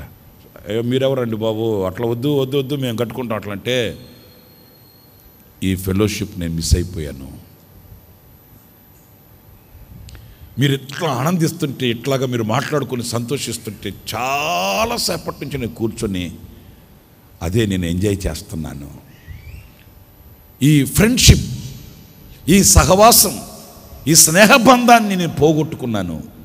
మీరందరూ కలిగి ఉన్నారు, మీరందరూ దాన్ని సంపాదించుకున్నారు, ఎంత ధన్యులో, మీరు కాపాడుకోండి దీన్ని అని ఆ రోజు వాళ్ళు తిన్న బిల్లు అంతా ఆయన కట్టి వెళ్ళాడంట. మనకు కూడా అప్పుడప్పుడు ఇట్లాంటి వాళ్ళు దొరికితే బాగుండే మాట. అంటే ఆయన ఆ స్నేహ బంధంలో ఉన్న ఆ మాధుర్యం వింటున్నారా? మనం ప్రార్థన చేస్తామే, ఏంటి ప్రార్థన? ఎంతసేపు పీడించుకుని తినడం కాదు. ప్రభు ఇస్తావా లేదా నాయన, ఇస్తావా లేదా నాయన, నాయన ప్రభు నాయన కూలర్ కావాలయ్యా, కుక్కర్ కావాలయ్యా, నాతో కూడా తినడానికి కుక్క కూడా కావాలయ్యా. ప్రభు అంటాడు, హే దరిద్రం, నువ్వు ఎప్పుడు వచ్చినా ఒకటే పీడిపు నసైపోయింది కదరా నీతో. దేవుడా, ఎప్పుడన్నా ఫ్రెండ్స్ మాట్లాడుకున్నట్టు మాట్లాడుతున్నావా? మోకాళ్ళు వేసేవంటి ఏడ్చి ఏడ్చి ఏడ్చి సీది గోడకేసి ఆ గోడంతా పాడు చేసి ఇల్లంతా రొచ్చు చేసి నసే కానీ అనొచ్చనే నీ మాట చెప్పరేంటి? నసే కానీ నస. అరే ఫ్రెండ్స్ మధ్యలో ఎట్లుంటుంది సంభాషణ? అలాగే ఎప్పుడన్నా ప్రభుతో నువ్వు మింగిల్ అయ్యావా? అలాగే ఎప్పుడన్నా ప్రభుతో, ప్రభువా నాయనా యేసయ్యా, నీ చిత్తం నాకు ఎంత ఆనందాన్ని ఇచ్చింది ప్రభువా, నీ ఆలోచన నాకు ఎంత విజయాన్ని ఇచ్చింది ప్రభువా, నువ్వు చెప్పిన మాట ప్రకారం నేను లోబడితే నాకెంత ఆశీర్వాదం వచ్చింది, నీకు థ్యాంక్స్ ప్రభువా. అట్లా ఆనందంగా ముఖం కొంచెం నవ్వు ముఖం వేసి, నాయన కొంతమంది ప్రార్థనలో ముఖం చూసామంటే 6 నెలలు నిద్ర రాదు మనకు. నిజం. ఫ్రెండ్తో మాట్లాడితే అట్లాగేనా? మోకరించింది మొదలుకొని నువ్వేం చేసావు, నువ్వేమి ఇచ్చావు, దానికైనా నన్ను పిలిచింది. నా వెనకింటోళ్ళు చూడు పాయాసం తాగుతున్నారు, నాకేమో ఆయాసం వచ్చేస్తుంది. ఆ ముందింటోళ్ళు బైక్ కొన్నారు, నాకేమో సైకిలే ఉంది, ఎందుకు పిలిచావు? నేను అందుకేనా, నేను ఎదుగురా. ఈ ఏడుపు ముఖం పెట్టుకొని ఏడ్చి నసబెట్టి విరక్తి కలిగించాడు. కానీ ఇప్పుడున్న ఫ్రెండ్తో, స్నేహితునితో మాట్లాడిన ఆ అనుబంధంలో ఉన్న ఆనందం నీకు తెలుసా? ఏంటండి, సింధూర వృక్షం కింద కూర్చొని పిచ్చపాటి మాట్లాడుకుంటున్నాడట. సారమ్మ అడిగిందట, రాగానే ఎక్కడికి వెళ్ళావు? దేవుడితో మాట్లాడి వస్తున్నానులే. వాళ్ళ బంధం చూడండి ఎట్లుందో. నేను నీ దాసుడును మాట్లాడుతున్నాను, ప్రభువా మాట్లాడాయా. ఆయన స్పష్టంగా మాట్లాడుతుంటే అది కాదులే ఇది కాదులే ఇది కాదులే అది కాదులే. వాళ్ళ మధ్య ఉన్న అనుబంధం, ఆ స్నేహ బంధం, ఆ క్లోజ్ ఫెలోషిప్, ఏది దాపిరికం లేకుండా. మరి ఆయనే మనతో దాసును అని అంటే మనం దాచడం ఏంటి? ప్రశాంతంగా ఉన్న ప్రతి వేళ మౌనంగా కూర్చొని ప్రభుని ధ్యానించండి, ప్రభుతో మాట్లాడండి. నేను మీకు వేరే విధంగా నేర్పిస్తున్నాను అనుకోవద్దు. ఒక సమయం పెట్టుకొని ఆ సమయంలోనే కాదు ప్రార్థన. అవును, ఉదయం లేకగానే 7 గంటల నుంచి 7:30 దాకా ప్రార్థనలో ఉంటాను నేను. ఆ తర్వాత చేయవా? నా ప్రార్థన సమయం 7 గంటల నుంచి 7:30 దాకా. ఆ 7 గంటల నుంచి 7:30 గంటల దాకా ప్రార్థనలో దేవుడు 20 నిమిషాలు జొలుగార్చడం అయిపోద్ది. ఇంక నువ్వు చేసేది ఏంటి ప్రార్థన? నేను అనేది ఏంటంటే, ఓకే, ఒక టైం సెట్ చేసుకుంటే మంచిది కాదనట్లే, అప్పుడు మాత్రమే కాదు. ఓ 10 నిమిషాలు 20 నిమిషాలు ఖాళీ దొరికిందా, మౌనంగా ధ్యానించండి, ప్రార్థించండి. నీ స్నేహితునితో, నిజ స్నేహితునితో ప్రశాంతంగా మాట్లాడచ్చు కదా. ఇప్పుడు చెప్పండి, మొదటిదేమో ఏ బంధం? శిష్యులు. మనకు ఆయనకున్న అనుబంధం, మనం శిష్యులం. 2, ఆయనకు మనం స్నేహితులం. ఇంకొక మాట కూడా 15వ అధ్యాయంలోనే 27వ వాక్యం. మీరు మొదటి నుండి నా యొద్ద ఉన్నవారు గనుక మీరును సాక్ష్యమిత్తురు. స్తోత్రం. మనం ఎవరమంట? సాక్షులం. ఆయనకి మనకున్న అనుబంధం ఏంటంటే ఆయనకు మనం సాక్షులం. సాక్షులను ఏమంటారు? విట్నెస్. ఆయన పునరుద్ధానానికి మనం సాక్షులం, ఆయన దైవత్వానికి మనం సాక్షులం, ఆయన సంపూర్ణతకి మనం సాక్షులం కదండి. ఆయన రాజ్యానికి మనం సాక్షులం. ఒక మాట నేను మీతో చెప్తాను, నువ్వు నమ్మిన దేవుడిని గురించి నువ్వు ఏం సాక్ష్యం చెప్తావో చెప్పండి అని అంటే ఏం చెప్తావు? 6 నెలల నుంచి వస్తున్నా, ఏం చేయలే. ఒక ఆమెని మీ ఊర్లో ప్రార్థన కూడిక పెట్టాలనుకున్నాను, వచ్చే నెలలో నువ్వు కూడా రా, మీ వాళ్ళంతా ఉన్నారు కదా, మీ ఊర్లో ఒక మీటింగ్ పెట్టేసి వద్దాం అంటే, అవునా అన్నయ్య, స్తోత్రాలు అన్నయ్య, నీకు దేవుడికి వందనాలు అన్నయ్య అనిందంట. సరేలే అని, కాదమ్మా తప్పనిసరిగా రా, నువ్వు సాక్ష్యం కూడా చెప్తూ అన్నాడట. నేను అన్నయ్య, స్తోత్రం అన్నయ్య అని గంతేసింది. సరే ఆ రోజు మీటింగ్ పెట్టి వాళ్ళ ఊర్లో, వాళ్ళ సొంత ఊర్లో ఆమెను కూడా తీసుకెళ్లారంట. జనం బాగా వచ్చారంట. ఇంకా పెద్ద పెద్దోళ్ళు, ముసలోళ్ళు ఉంటారు కదా, వాళ్ళంతా అరుగుల మీద, అంతా పల్లెటూరులోనండి, ఆ అరుగుల మీద అక్కడక్కడ చెట్ల కింద అక్కడ కూర్చొని పాటలు పాడుతూ ఉంటే శుభ్రంగా వింటున్నారంట, ఎంజాయ్ చేస్తున్నారంట వాళ్ళు. సరే అన్న కూడా వాళ్ళందరినీ గుర్తించాడు. ఇంక బాగా అన్న పాటలు పాడుతూ ఉంటే వాళ్ళు కూడా పెద్దోళ్ళంతా ఆ చెట్ల కింద రచ్చబండ మీద అర్థం కూర్చొని వింటున్నారంట. కొంతమంది కూర్చున్నారు. సరే అయిపోయిందా, వాక్యం చెప్పుంటే పోయిండే మాట. ఇక అన్న అన్నాడంట, ఈమెను పిలిచమ్మా, మీ వాళ్ళంతా ఇక్కడే పుట్టి పెరిగా వద్దు, నువ్వు మీదంతా మీ వాళ్ళు ఉండే ఏరియా కదా, నువ్వు సాక్ష్యం చెప్పమ్మా అంటే ఆమె రావడం నిల్చొని, సంగమా మీకు అందరికీ స్తోత్రాలు, దేవునికి వందనాలు. అప్పుడే అనుకున్నాడు ఏసన్న గారు, ప్లేట్ తిరగబడిందిరా బాబు ఇక్కడ అనుకుని. ఇక మరలా స్టార్ట్ చేసి వెంటనే అనిందంట, నేను ప్రభువుని నమ్ముకున్నాను, ఇక్కడే పుట్టి ఇక్కడే పెరిగి మీ మధ్యలో పెరిగిన దాన్ని నేను. అయితే ఇప్పుడు నేను ప్రభువుని నమ్ముకున్నాను. అయితే సంగమా సహోదరులరా, ప్రభువుని నమ్ముకున్న 3 నెలలకి మా ఆయన పోయాడు. మా ఆయన పోయిన 2 నెలలకి 5 లీటర్లు ఇచ్చి గేది పోయింది అని స్టార్ట్ చేసిందంట. అప్పుడు దాకా అన్ని పాటలు పాడుతుంటే విన్న వాళ్ళందరూ ఒక్కొక్కరు లేచి వెళ్ళిపోయారంటండి. లేచి వెళ్ళిపోగా వాళ్ళు అనుకుంటున్నారంట, ఒరే నేను చెప్పలా, ఆ ప్రార్థనకు వచ్చిన వాళ్ళంతా ఆళ్ళేరా. ఎవరు? వీళ్ళు తెల్ల బట్టలు వేసుకుని ముసుగులు వేసుకుని కూర్చున్నా. రేపు ఎవరు నమ్ముకుంటే ఇయ్యే వచ్చేది, కష్టాలు అయ్యారా నాయన, మనకెందుకు వచ్చిన గొడవ, వెళ్దా పదరా అని బొలో ముళ్ళేసి వెళ్ళిపోతే కడుపు మండిపోయిందంట ఏసన్న గారికి. ఇక ఏసన్న గారు మైక్ ఆపి, అమ్మ సార్లే కూర్చోమ్మ అంటే, లాస్ట్ దాకా చెప్పని అన్న. వద్దు తెల్ల, నువ్వు లాస్ట్ దాకా చెప్తే ముందుండే వాళ్ళు కూడా వెళ్ళిపోతారు, నువ్వు కూర్చో అని. ఇక ఇంకేం చేయాలా, ఉన్న వాళ్ళకి మళ్ళా అన్న వాక్యం చెప్పి చాలా బాధపడ్డాడంటే, అయ్యో బాబోయ్ ఇంత ఖర్చు పెట్టాను, జనాన్ని దేవుడు తీసుకొని వచ్చాడు, నా అవివేకంతో నేను పోగొట్టుకున్నానా ఏంటి అని పశ్చాత్తాపడి బస్సులో ఎక్కిన తర్వాత ఉండబట్టలకు అడిగాడంటమ్మా, ఏంటి నువ్వు అట్లా చెప్పావు తిక్కలదానా, 4 రోజుల ముందు చెప్పానుగా, ప్రార్థన చేసుకుని సిద్ధపడచ్చుగా. ప్రభువు నమ్ముకున్న తర్వాత మీ ఆయన పోయింది, నిజం చెప్పు. మీ ఆయన భయంకరమైన జబ్బుతో కదా నువ్వు తీసుకొచ్చింది మందిరానికి. మీరు ప్రభు బాగు చేయలా? ప్రభు నమ్ముకున్న తర్వాత మీ గేదె చచ్చిపోయింది, జబ్బుదాన్ని కదా నువ్వు కొనుక్కొచ్చుకుంది, ఏంటి అట్లా చెప్పావు అని కోపపడితే ఉంటుందంట. అంటే అది కాదు ఏసన్న గారు, ఇన్ని కష్టాలు వచ్చినా నేను నిలబడ్డానని చెప్పబోయాను, నువ్వు చెప్పిందాక ఎవడున్నాడు అక్కడ? ఇప్పుడు చెప్పేటప్పుడు సబ్జెక్ట్ ఏంటి అది ఉండాలి కదండి. చెప్పేటప్పుడు మనం ఏం ముందు చెప్పాలో ఏం వెనకాల చెప్పాలో ఉండద్దు. అంటే ఇన్ని కష్టాలు వచ్చినా నేను విశ్వాసంలో నిలబడ్డాను, వైరాగ్యం కలిగి బ్రతికానని చెప్పబోయాను, నువ్వు చెప్పబోయావు, సరే వాళ్ళు వెళ్ళిపోయారుగా అంటే అటు చెప్పకూడదా అనిందంట. చెప్పిన సార్లు కూర్చోమ్మా, మీరు నాకు ఎలాంటి సాక్షులు? అందుకే వాక్యంలో రాయబడిన మాట, యూదయ సమరయ గలిలయ ప్రాంతాలలో మీరు నాకు సాక్షులై ఉండాలంటే పరిశుద్ధాత్మ శక్తి మీరు పొందుకోవాలి. ఆమేన్, హల్లెలూయా, హల్లెలూయా.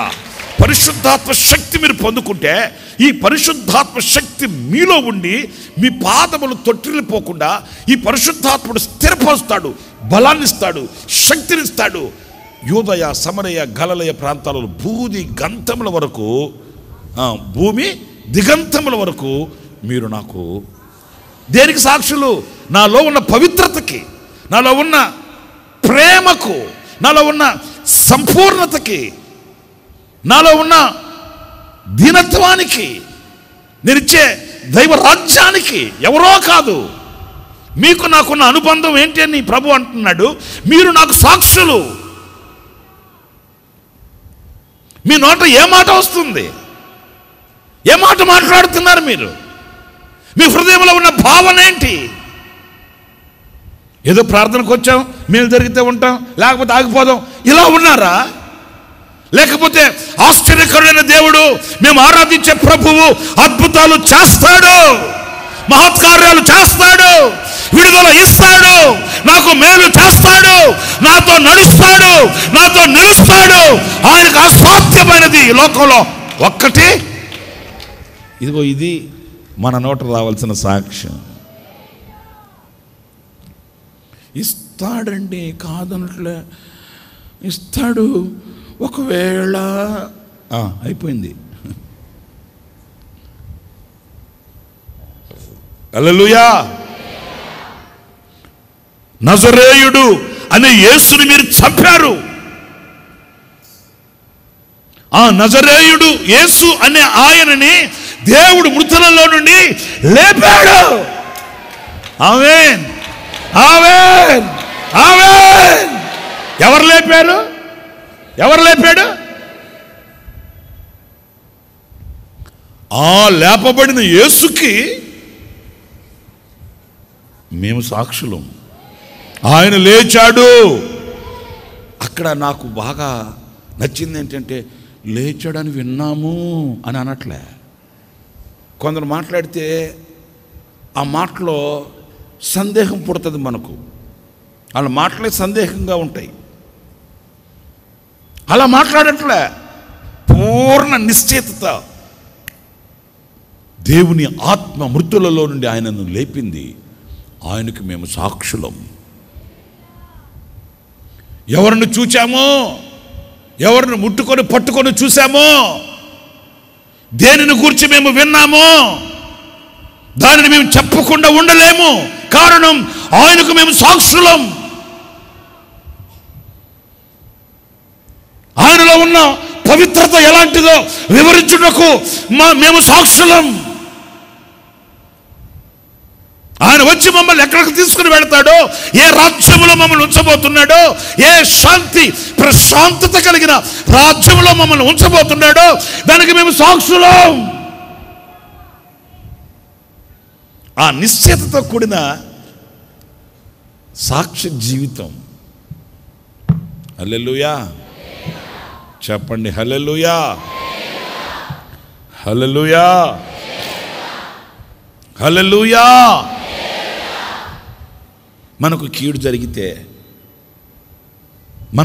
జరిగితే ప్రభువును గురించి మనం అంత దృఢంగా సాక్ష్యం చెప్పగలమా? కీడు కలిగితే చెప్పలేం. ఎప్పుడు జ్ఞాపకం చేసే మాట మరొక మాట చెప్తాను. యోబు ఉన్నాడు. ఆయన సాక్ష్యం చెప్పండి నాకు. ఆయన చెప్పిన సాక్ష్యం, యెహోవా ఇచ్చెను, యెహోవా తీసుకొనిను, ఆయన నామానికి మహిమ కలుగును గాక. ఓకే, నేను కాదన్నట్లే. ఆయన సాక్ష్యం చెప్పనా? ఆయన ఒళ్ళు గుల్లైపోయి, ఇల్లు ముల్లైపోయి, కళ్ళు కుళ్ళిపోయి క్షీణ స్థితికి వచ్చినప్పటికీ ఆయన అన్నాడు, నా విమోచకుడు. అది సాక్ష్యం, అది సాక్ష్యం. అందరూ పోయారు.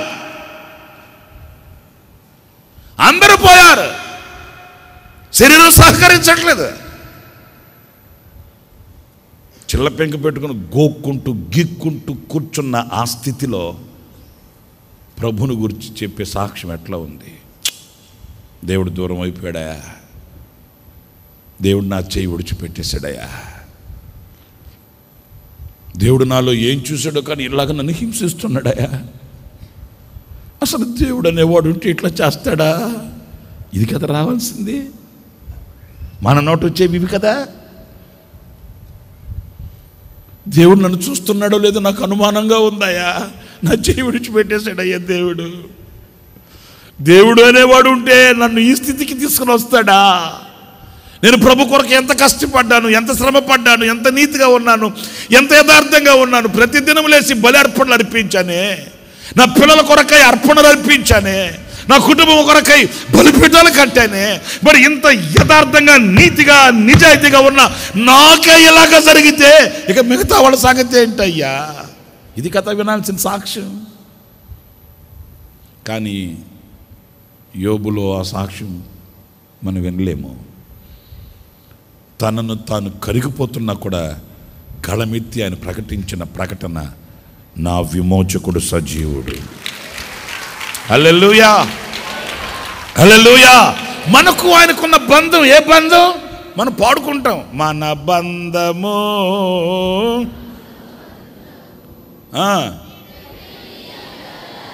ఎందుకు విడదీయట్లా? ఎందుకు విడదీయట్లా? కుంటుకోడి గుడ్డుకోడి సస్తేనే విడిపోతున్నాయి ఇక బంధాలు. అర్థమవుతుందా? ఒక ఇంటికి యేసన్న గారు ప్రార్థన చేయడానికి వెళ్ళి వాకిటి దగ్గర నిలబడమా వదలమా అన్నాడంట. ఆమె తిరిగి కూడా చూడటం, అంట్లు కొడుకుంటుందంట. మానవుడు వచ్చి, ఓ నాయనమా పాస్టర్ వచ్చాడా? ఆమె అంట్లు కడుక్కుంటారు అంటున్నారు. రే పాస్టర్లాడు గెస్టలాడు బా. గుండె చల్లు పడిందంటే యేసన్న గారికి. అవ్వరు ఆయన మళ్ళా ఏ పాస్టరే? మన చర్చి పాస్టరే అయినావా అంటే మళ్ళీ అంటుంది, ఏ చర్చిలేదు గిరిచలేదు బా. ఇక యేసన్న గారు, ఆయన ఈ మహాత్ములకి ఇంకొంచెం టైం ఇస్తే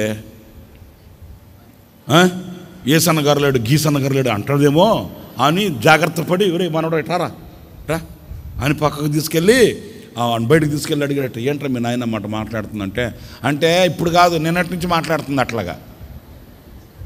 ఏమైందంటరా అంటే, మా ఇంట్లో ఒక బక్కతోడు ఉన్నింది, ఆ బక్కతోడు చచ్చిందిగా. ఎందుకు చచ్చిందిరా? ఎందుకు చచ్చిందంట వేడ? పాలన్నీ పిండుకొని పాల బూతుకు పోసుకుంటుంది. అదేమో పసితోడైపోయా, దానికి అన్ని పాలు కూడా ఉంచదు. పాలన్నీ పిండి పాల బూతుకు పోసుకొని ఆ చిన్న పసిదోడకి పచ్చగడ్డి నోట్లో పెట్టి దోపింది, తిను అని. ఆ పసిదోడ పచ్చగడ్డి తిని ఈరోజున బట్టి చచ్చింది. సరే, దానికి చర్చికి ఏం అంటే మా నాయనమ్మ చెప్పేది ఏంటంటే, దేవుడు తోడుగా ఉంటే నా బక్కతోడు ఎందుకు చచ్చింది అది. మళ్ళా ఏమో ఇక్కడికి వచ్చి పాడే పాట ఏంటి, ఎడదీయగలరా. ఇడిపోతున్నాయిగా బంధాలు ఇక్కడ. ఏదైనా కొంచెం చేదు కలిగితే, ఏదైనా కొంచెం శోధన కలిగితే బంధాలన్నీ విడిపోతున్నాయి. చర్చికి రావట్లే, సేవకులతో కలవట్లే, సహవాసంలో ఉండట్లే, విడిపోతున్నాయి. అసలు ఇంకొక మాట కూడా చెప్తా, అన్న బలి చెప్పేవాళ్ళు. ఒక కార్డు ముక్క వచ్చిందంటే మందిరానికి, అప్పట్లో కార్డులే కదా, ఫోన్లు లేవుగా, ఏమంటారు అట్లని. ఇక మీదట నేను స్టేజ్ అక్కడ వేసుకున్నట్టు తిరుగుదాం అనుకుంటున్నా. ఎందుకు నాకు ఆన్సర్లో నేడు చెప్పని తేలితో అడిగి ఎందుకు. పోస్ట్ కార్డు వచ్చిందంట పలానా ఊరిలో నుంచి, అన్నా ఒకసారి మీరు వచ్చి పలానా సహోదరి ఉంది కదా లక్ష్మక్క, ఆ లక్ష్మక్క కొడుకు చచ్చిపోయాడు, కొంచెం ఆమెను ఆదరించండి అని పోస్ట్ కార్డు వచ్చిందంట. ఆ ఊరిలో విశ్వాసులు ఉన్నారు కొంతమంది, వాళ్ళు రాశారంట,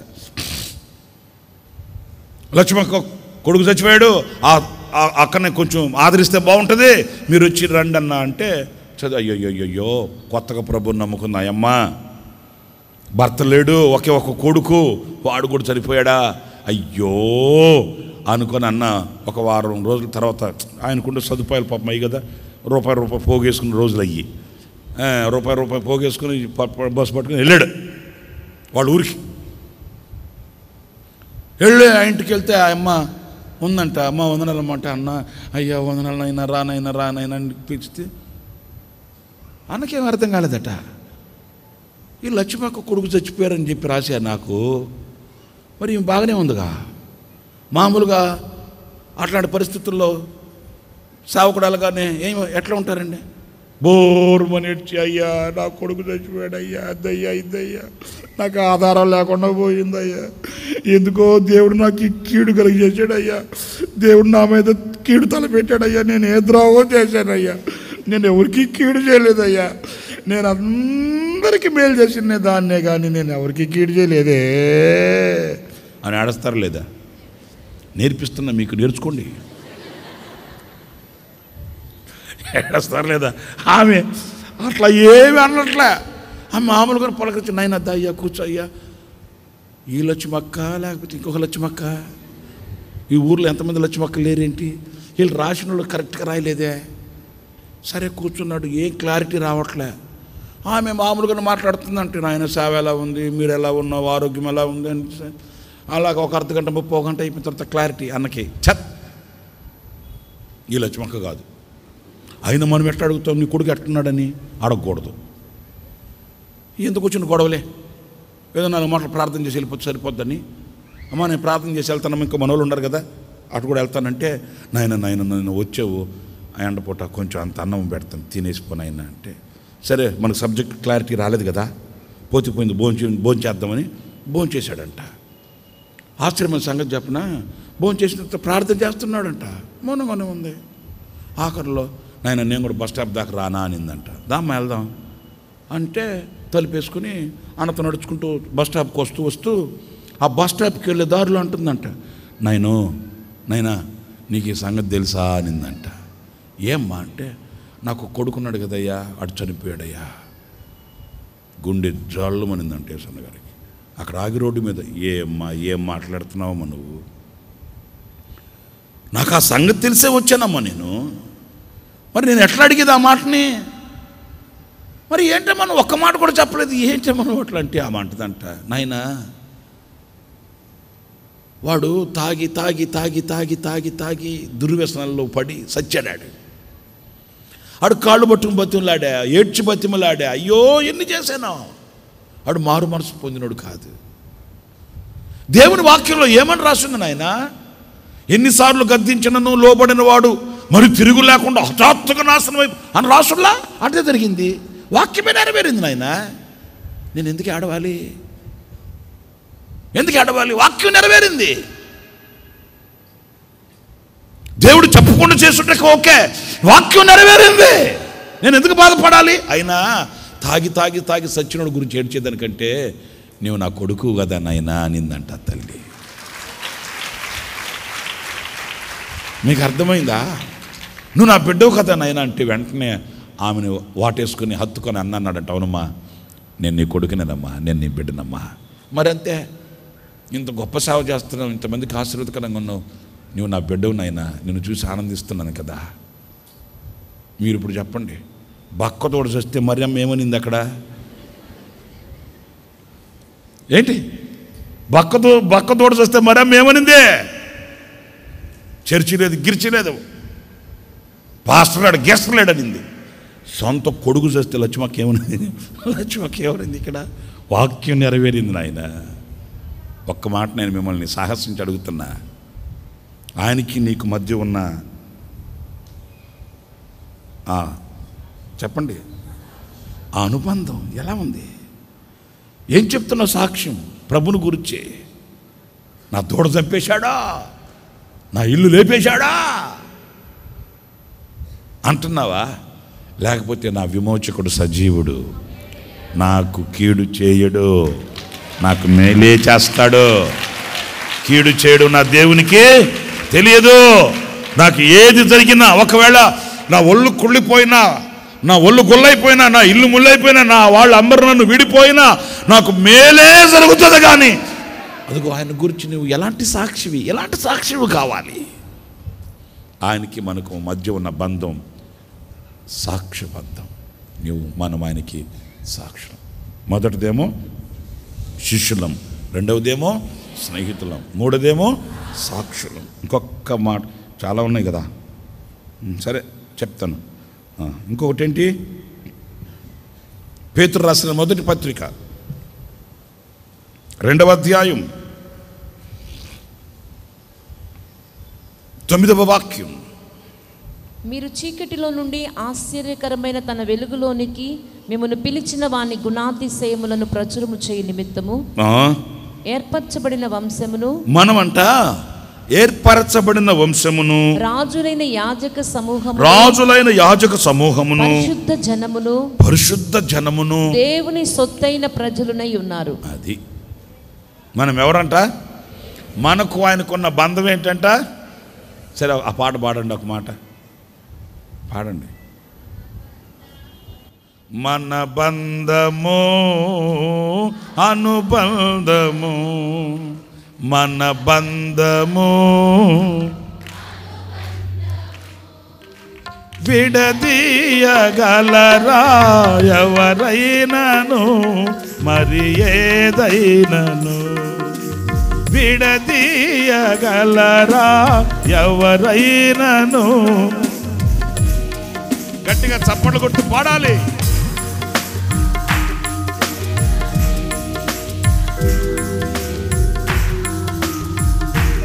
దీన స్థితి యందునా సంపన్న స్థితి యందునా నడచినను ఎగిరినను సంతృప్తి కలిగి ఉందునే. దీన స్థితి యందునా సంపన్న స్థితి యందునా నడచినను ఎగిరినను సంతృప్తి కలిగి. అందరూ గట్టిగా నిత్యము ఆరాధనకు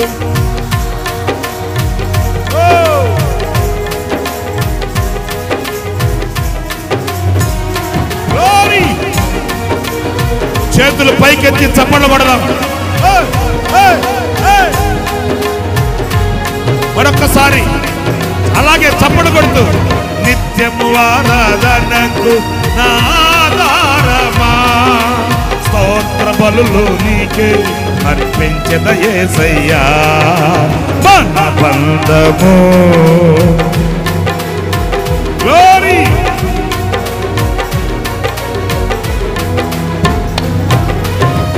హల్లెలూయా హల్లెలూయా. మనం ఎవరు? ఈ వాక్యంలో ఏర్పరచబడిన వంశమును, రాజులైన యాజక సమూహమును, పరిశుద్ధ జనమును, అంతేకాదు మనమంట ఆయన సొత్తంట.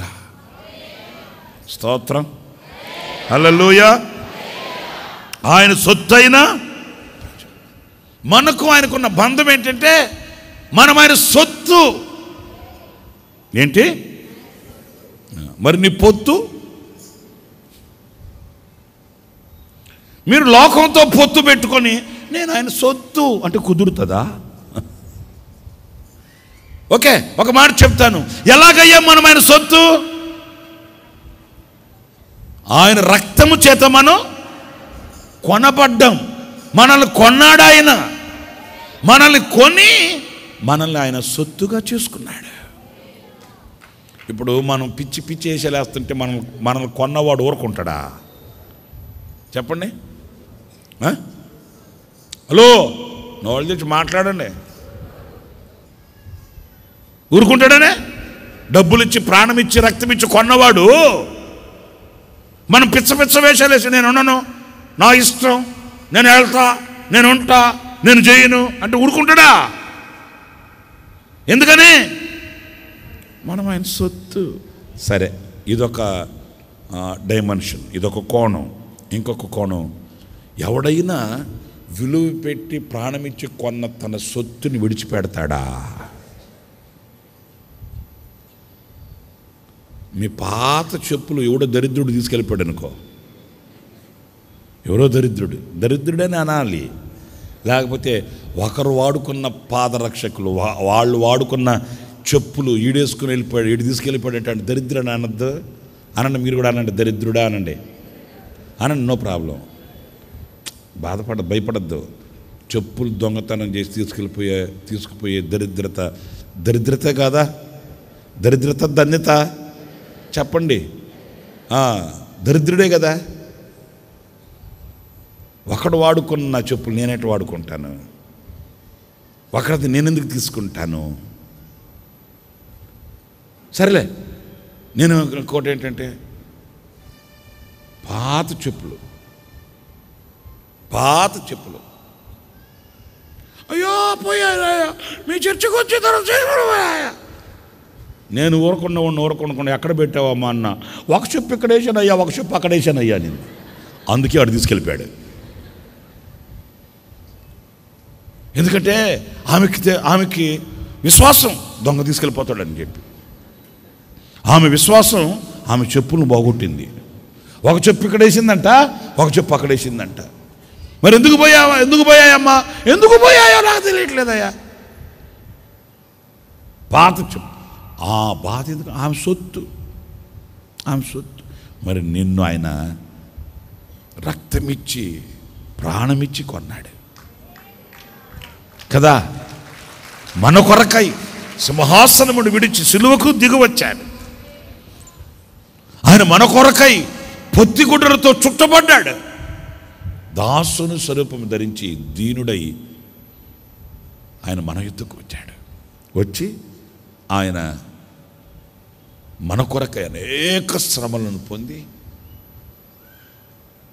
చీల్చబడిన దేహంతో సిలువను మోస్తూ రక్తసిక్తమైన పాదాలతో కపాలమనే స్థలానికి చేరుకొని మన కొరకై ఆయన తన ప్రాణాన్ని పెట్టాడు. ఒక్క మాట చెప్పాలంటే మనల్ని దేంతో కొన్నాడంటే ఆయన తన ప్రాణంతో కొన్నాడు. తన ప్రాణమును అర్పించి మనల్ని కొన్నాడు అన్నప్పుడు ఆయనకి మనకున్న బంధం, నేను ఆయన సొత్తు, ఆయన నన్ను ఎన్నటికీ చేయి విడివాడు, నేను ఆయన సాంపాద్యం, నేను ఆయనకి సొంతం. అవగాహన మనకు ఉండాలండి. ఆయన నన్ను విడిచిపెట్టేవాడు కాదు. ఎందుకంటే ఆయన ప్రాణమిచ్చి నన్ను కొన్నాడు కదా. ఆయన సొత్తు కదా నేను, ఆయన సొంతం కదా నేను, ఆయన స్వాస్థ్యం కదా నేను, ఆయన సాంపాద్యం కదా నేను. ఇదిగో ఈ సంఘం అంతా ఈ హాల్లో కూర్చొని ఉన్నారు కొంతమంది, ఇంకొంతమంది కింద హాల్లో కూర్చొని ఉన్నారు. ఈ మాటలు కొంతమంది దూర ప్రాంతాల నుంచి లైవ్ ద్వారా వింటున్నారు. ఎవరి చెవిని మాటలు పడుతున్నాయో వారందరూ గ్రహించవలసింది ఏంటంటే, నేను నా సొత్తు కాదు, నేను నా సొత్తు కాదు. నా సొత్తు అయితే నేను భయపడాలి, నేనేమైపోతానో అనుకోవచ్చు. నేను నా సొత్తు కాదు, నేను విలువ పెట్టి కొనబడిన వాడను. నన్ను కొన్న ఒక నాయకుడు ఉన్నాడు, నన్ను కొన్న ఒక యజమానుడున్నాడు. ఆమేన్. నేను ఆయనకి సొంతం. నన్ను నడిపించే నాయకుడు, నన్ను పోషించే పోషకుడు, నన్ను స్వస్థపరిచే వైద్యుడు, నాకు రాజై ఏలుకునే మహారాజు నాకున్నాడు. నేను ఆయనకి సొంతం. పరమగీతాల గ్రంథంలో మీరు చూస్తారు, నా ప్రియుడు నావాడు, నేను ఆయన దానని. మా ఇద్దరి మధ్య ఉన్న అనుబంధం అది. ఆయన వేరు, నేను వేరు కాదు. నన్ను కొన్నాడు, నన్ను ఏలుకుంటున్నాడు, నన్ను నడిపిస్తున్నాడు, నన్ను పోషిస్తున్నాడు, నాకు సంరక్షకుడై ఉన్నాడు. మంచి కాపరి నా కాపరి,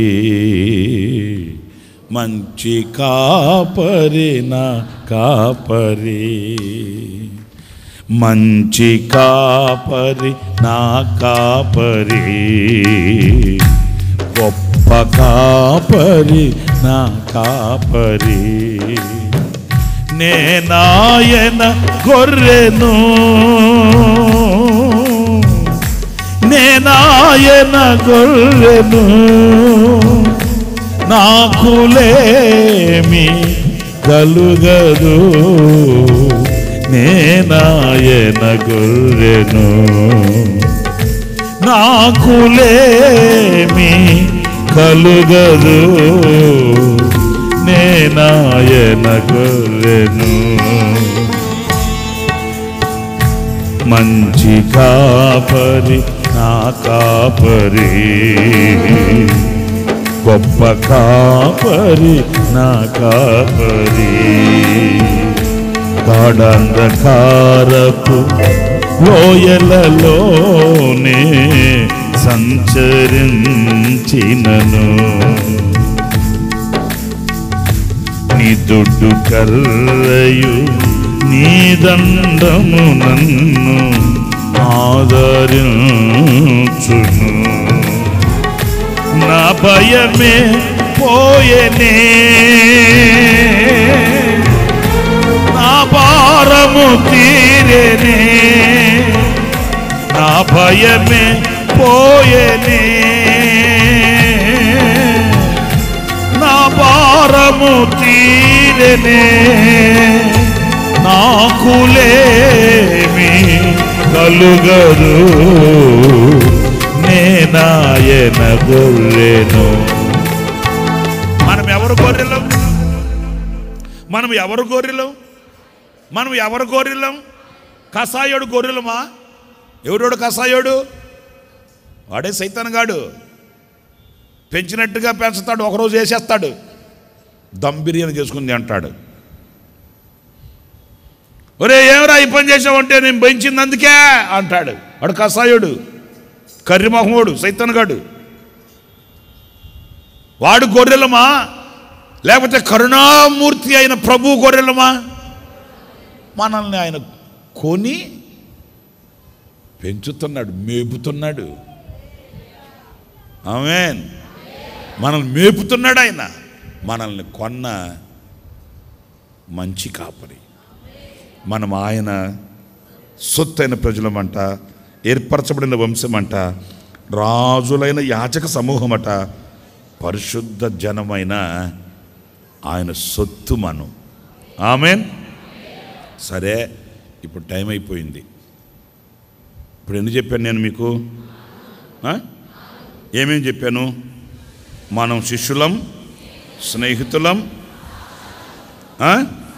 సాక్షులం, ఆయన సొత్తైన ప్రజలం. 4 విషయాలు చెప్పా చాలు ఈరోజుకి. మిగతాయి ఇంకెప్పుడైనా నేను మీతో చెప్తాను, ఎందుకంటే సమయం అయింది కదా, మీరు వెళ్ళాలి. అలా మీరు ఆలస్యంగా ఇంటికి వెళ్ళి ఎవరికి అభ్యంతరంగా ఉండకూడదు. చాలు, ఈ 4 విషయాలు ఈరోజుకి చాలు. లేచి నిలబడి ప్రార్థన చేసుకుందాం.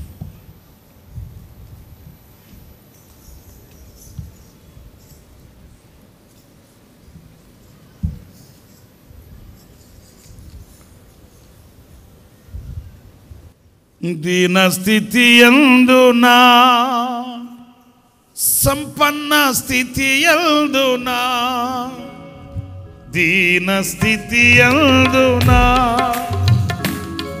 సంపన్న స్థితి యందునా, నడచినను ఎగిరినను సంతృప్తి కలిగి ఉందునే.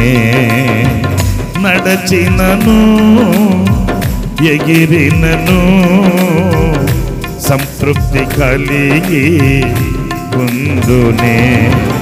నిత్యము ఆరాధనకు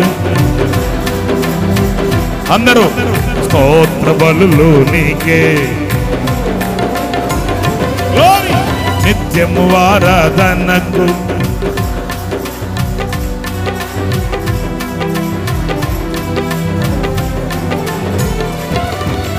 రాజా జగమెరిగిన నా యేసు రాజా, రాగాలలో అనురాగాలు కురిపించిన మన బంధము.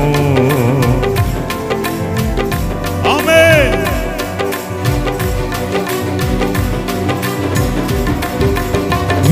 విడదీయగలరా ఎవరైనాను మరి ఏదైనను?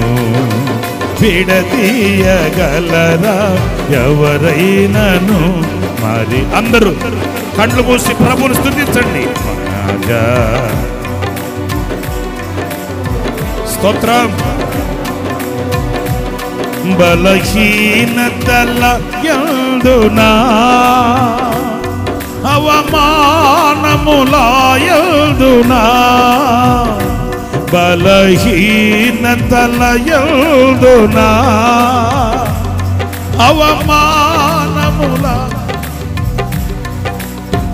పడినను కృంగినను నీ కృప కలిగి ఉందునే. పడినను కృంగినను నీ కృప కలిగి. అందరూ స్వరమెత్తి నిత్యము ఆరాధనకు నా ఆధారమా.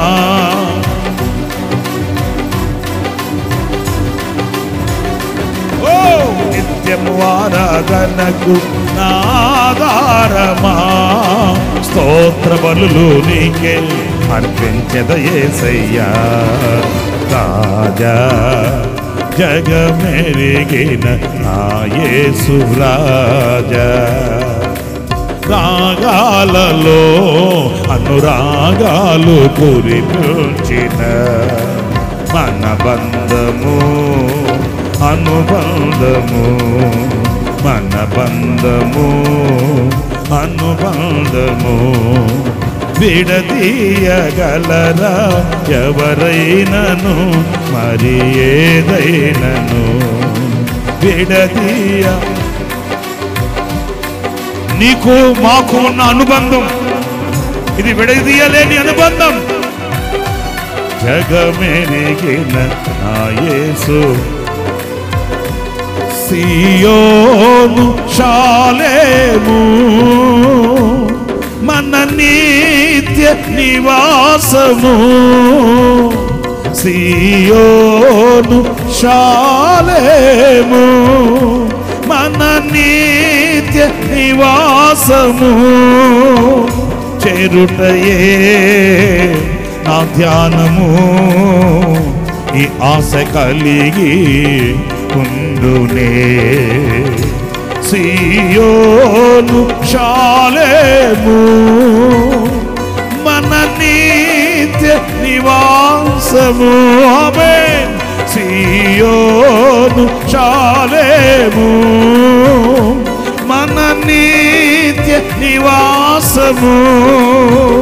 చేరుటయే నా ధ్యానము, ఈ ఆశ కలిగి ఉండునే.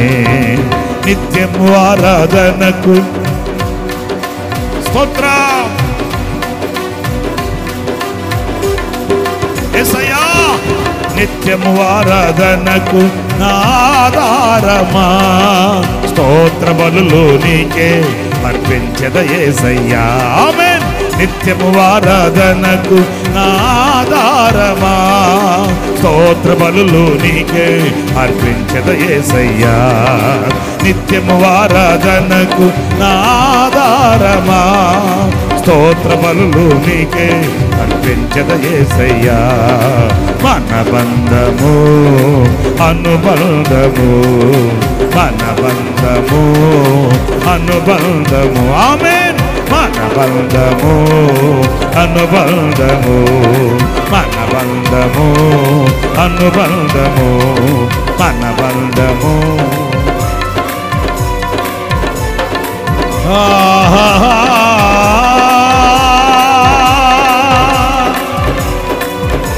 యేసయ్యా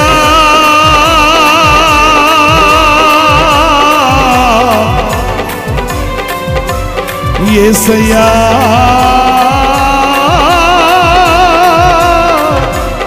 యేసయ్యా. బంధము అనుబంధము నీతో నిత్యము నిత్యము.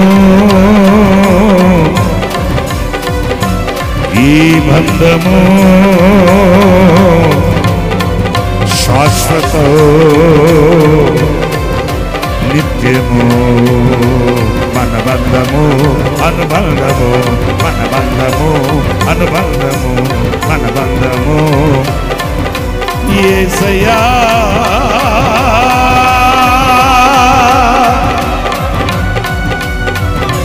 రక్షకా,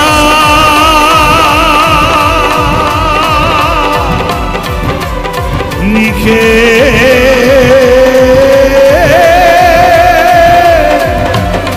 వందనం వందనం వందనం వందనం వందనం.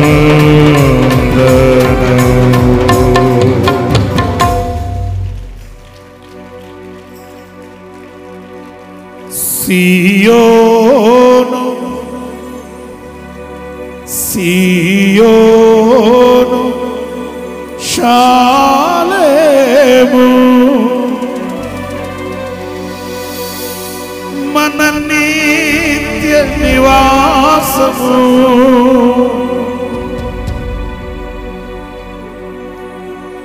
సియో శాలేము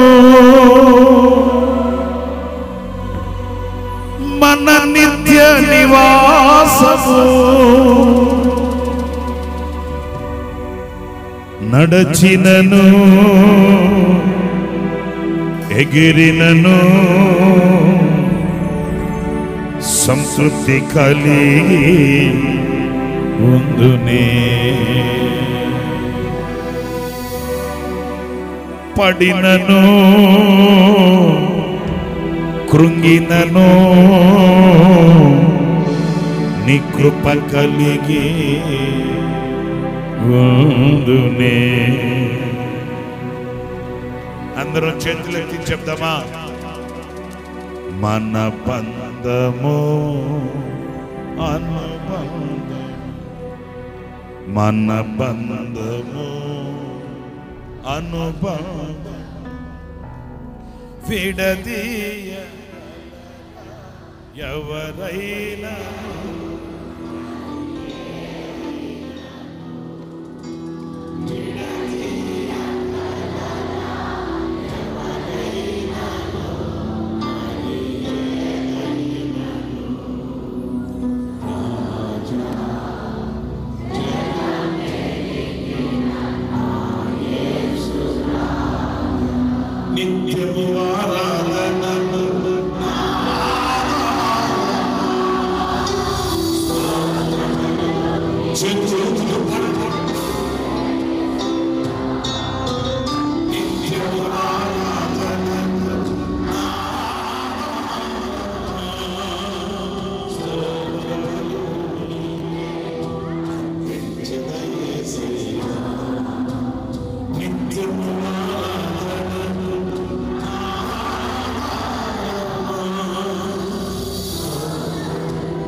ప్రార్థన.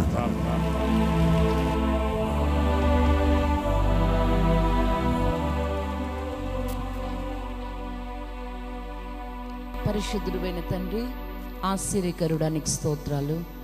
ఈ ఉదయకాలపు ఆరాధనను ఇంతవరకు మీ నామ మహిమార్థమే జరిగించినందుకు స్తోత్రం. మంచి వాతావరణం మీరు అనుగ్రహించారు. నీ ప్రజలందరినీ సకాలానికి మీరు సమకూర్చి నడిపించారు. నైనా మా స్తుతులను అందుకొని మా స్తుతులపై ఆసీనుడవై మా మధ్యలో సంచరిస్తూ మాతో సూటిగా మీరు మాట్లాడినందుకు ఆయనకి స్తోత్రాలు చెల్లిస్తున్నాను. ఈ ఉదయకాలమున మాకును నీకును మధ్యలో ఉండవలసినటువంటి అనుబంధం ఎటువంటిదో వాక్యము ద్వారా మీరు మాకు తెలియపరిచారు. ఇంతవరకు మేము కలిగి ఉన్న అనుబంధం ఎలాంటిదో నీ లేఖనముల్లో మీరు మాట్లాడిన మాటల్లో మమ్మల్ని మేము విమర్శ చేసుకొని సరిచేసుకోవడానికి మీరు కృప చూపుచున్నందుకు ఆయనకి స్తోత్రాలు చెల్లిస్తున్నాను.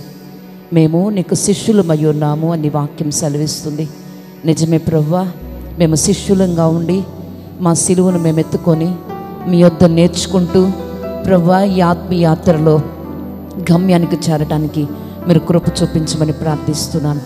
మేము మీకు స్నేహితులము గనక మేము ఏది మాలో దాచుకొనక అరామర లేనటువంటి వారమై మీతో స్పష్టంగా ప్రతిదీ వివరించుకోగలిగేటట్లుగా మీ మనస్సును మేము గుర్తెరగలిగేటట్లుగా అట్టి అనుబంధం కలిగి నడిపించబట్టకు మీరు సహాయం చేయమని ప్రార్థిస్తున్నాను.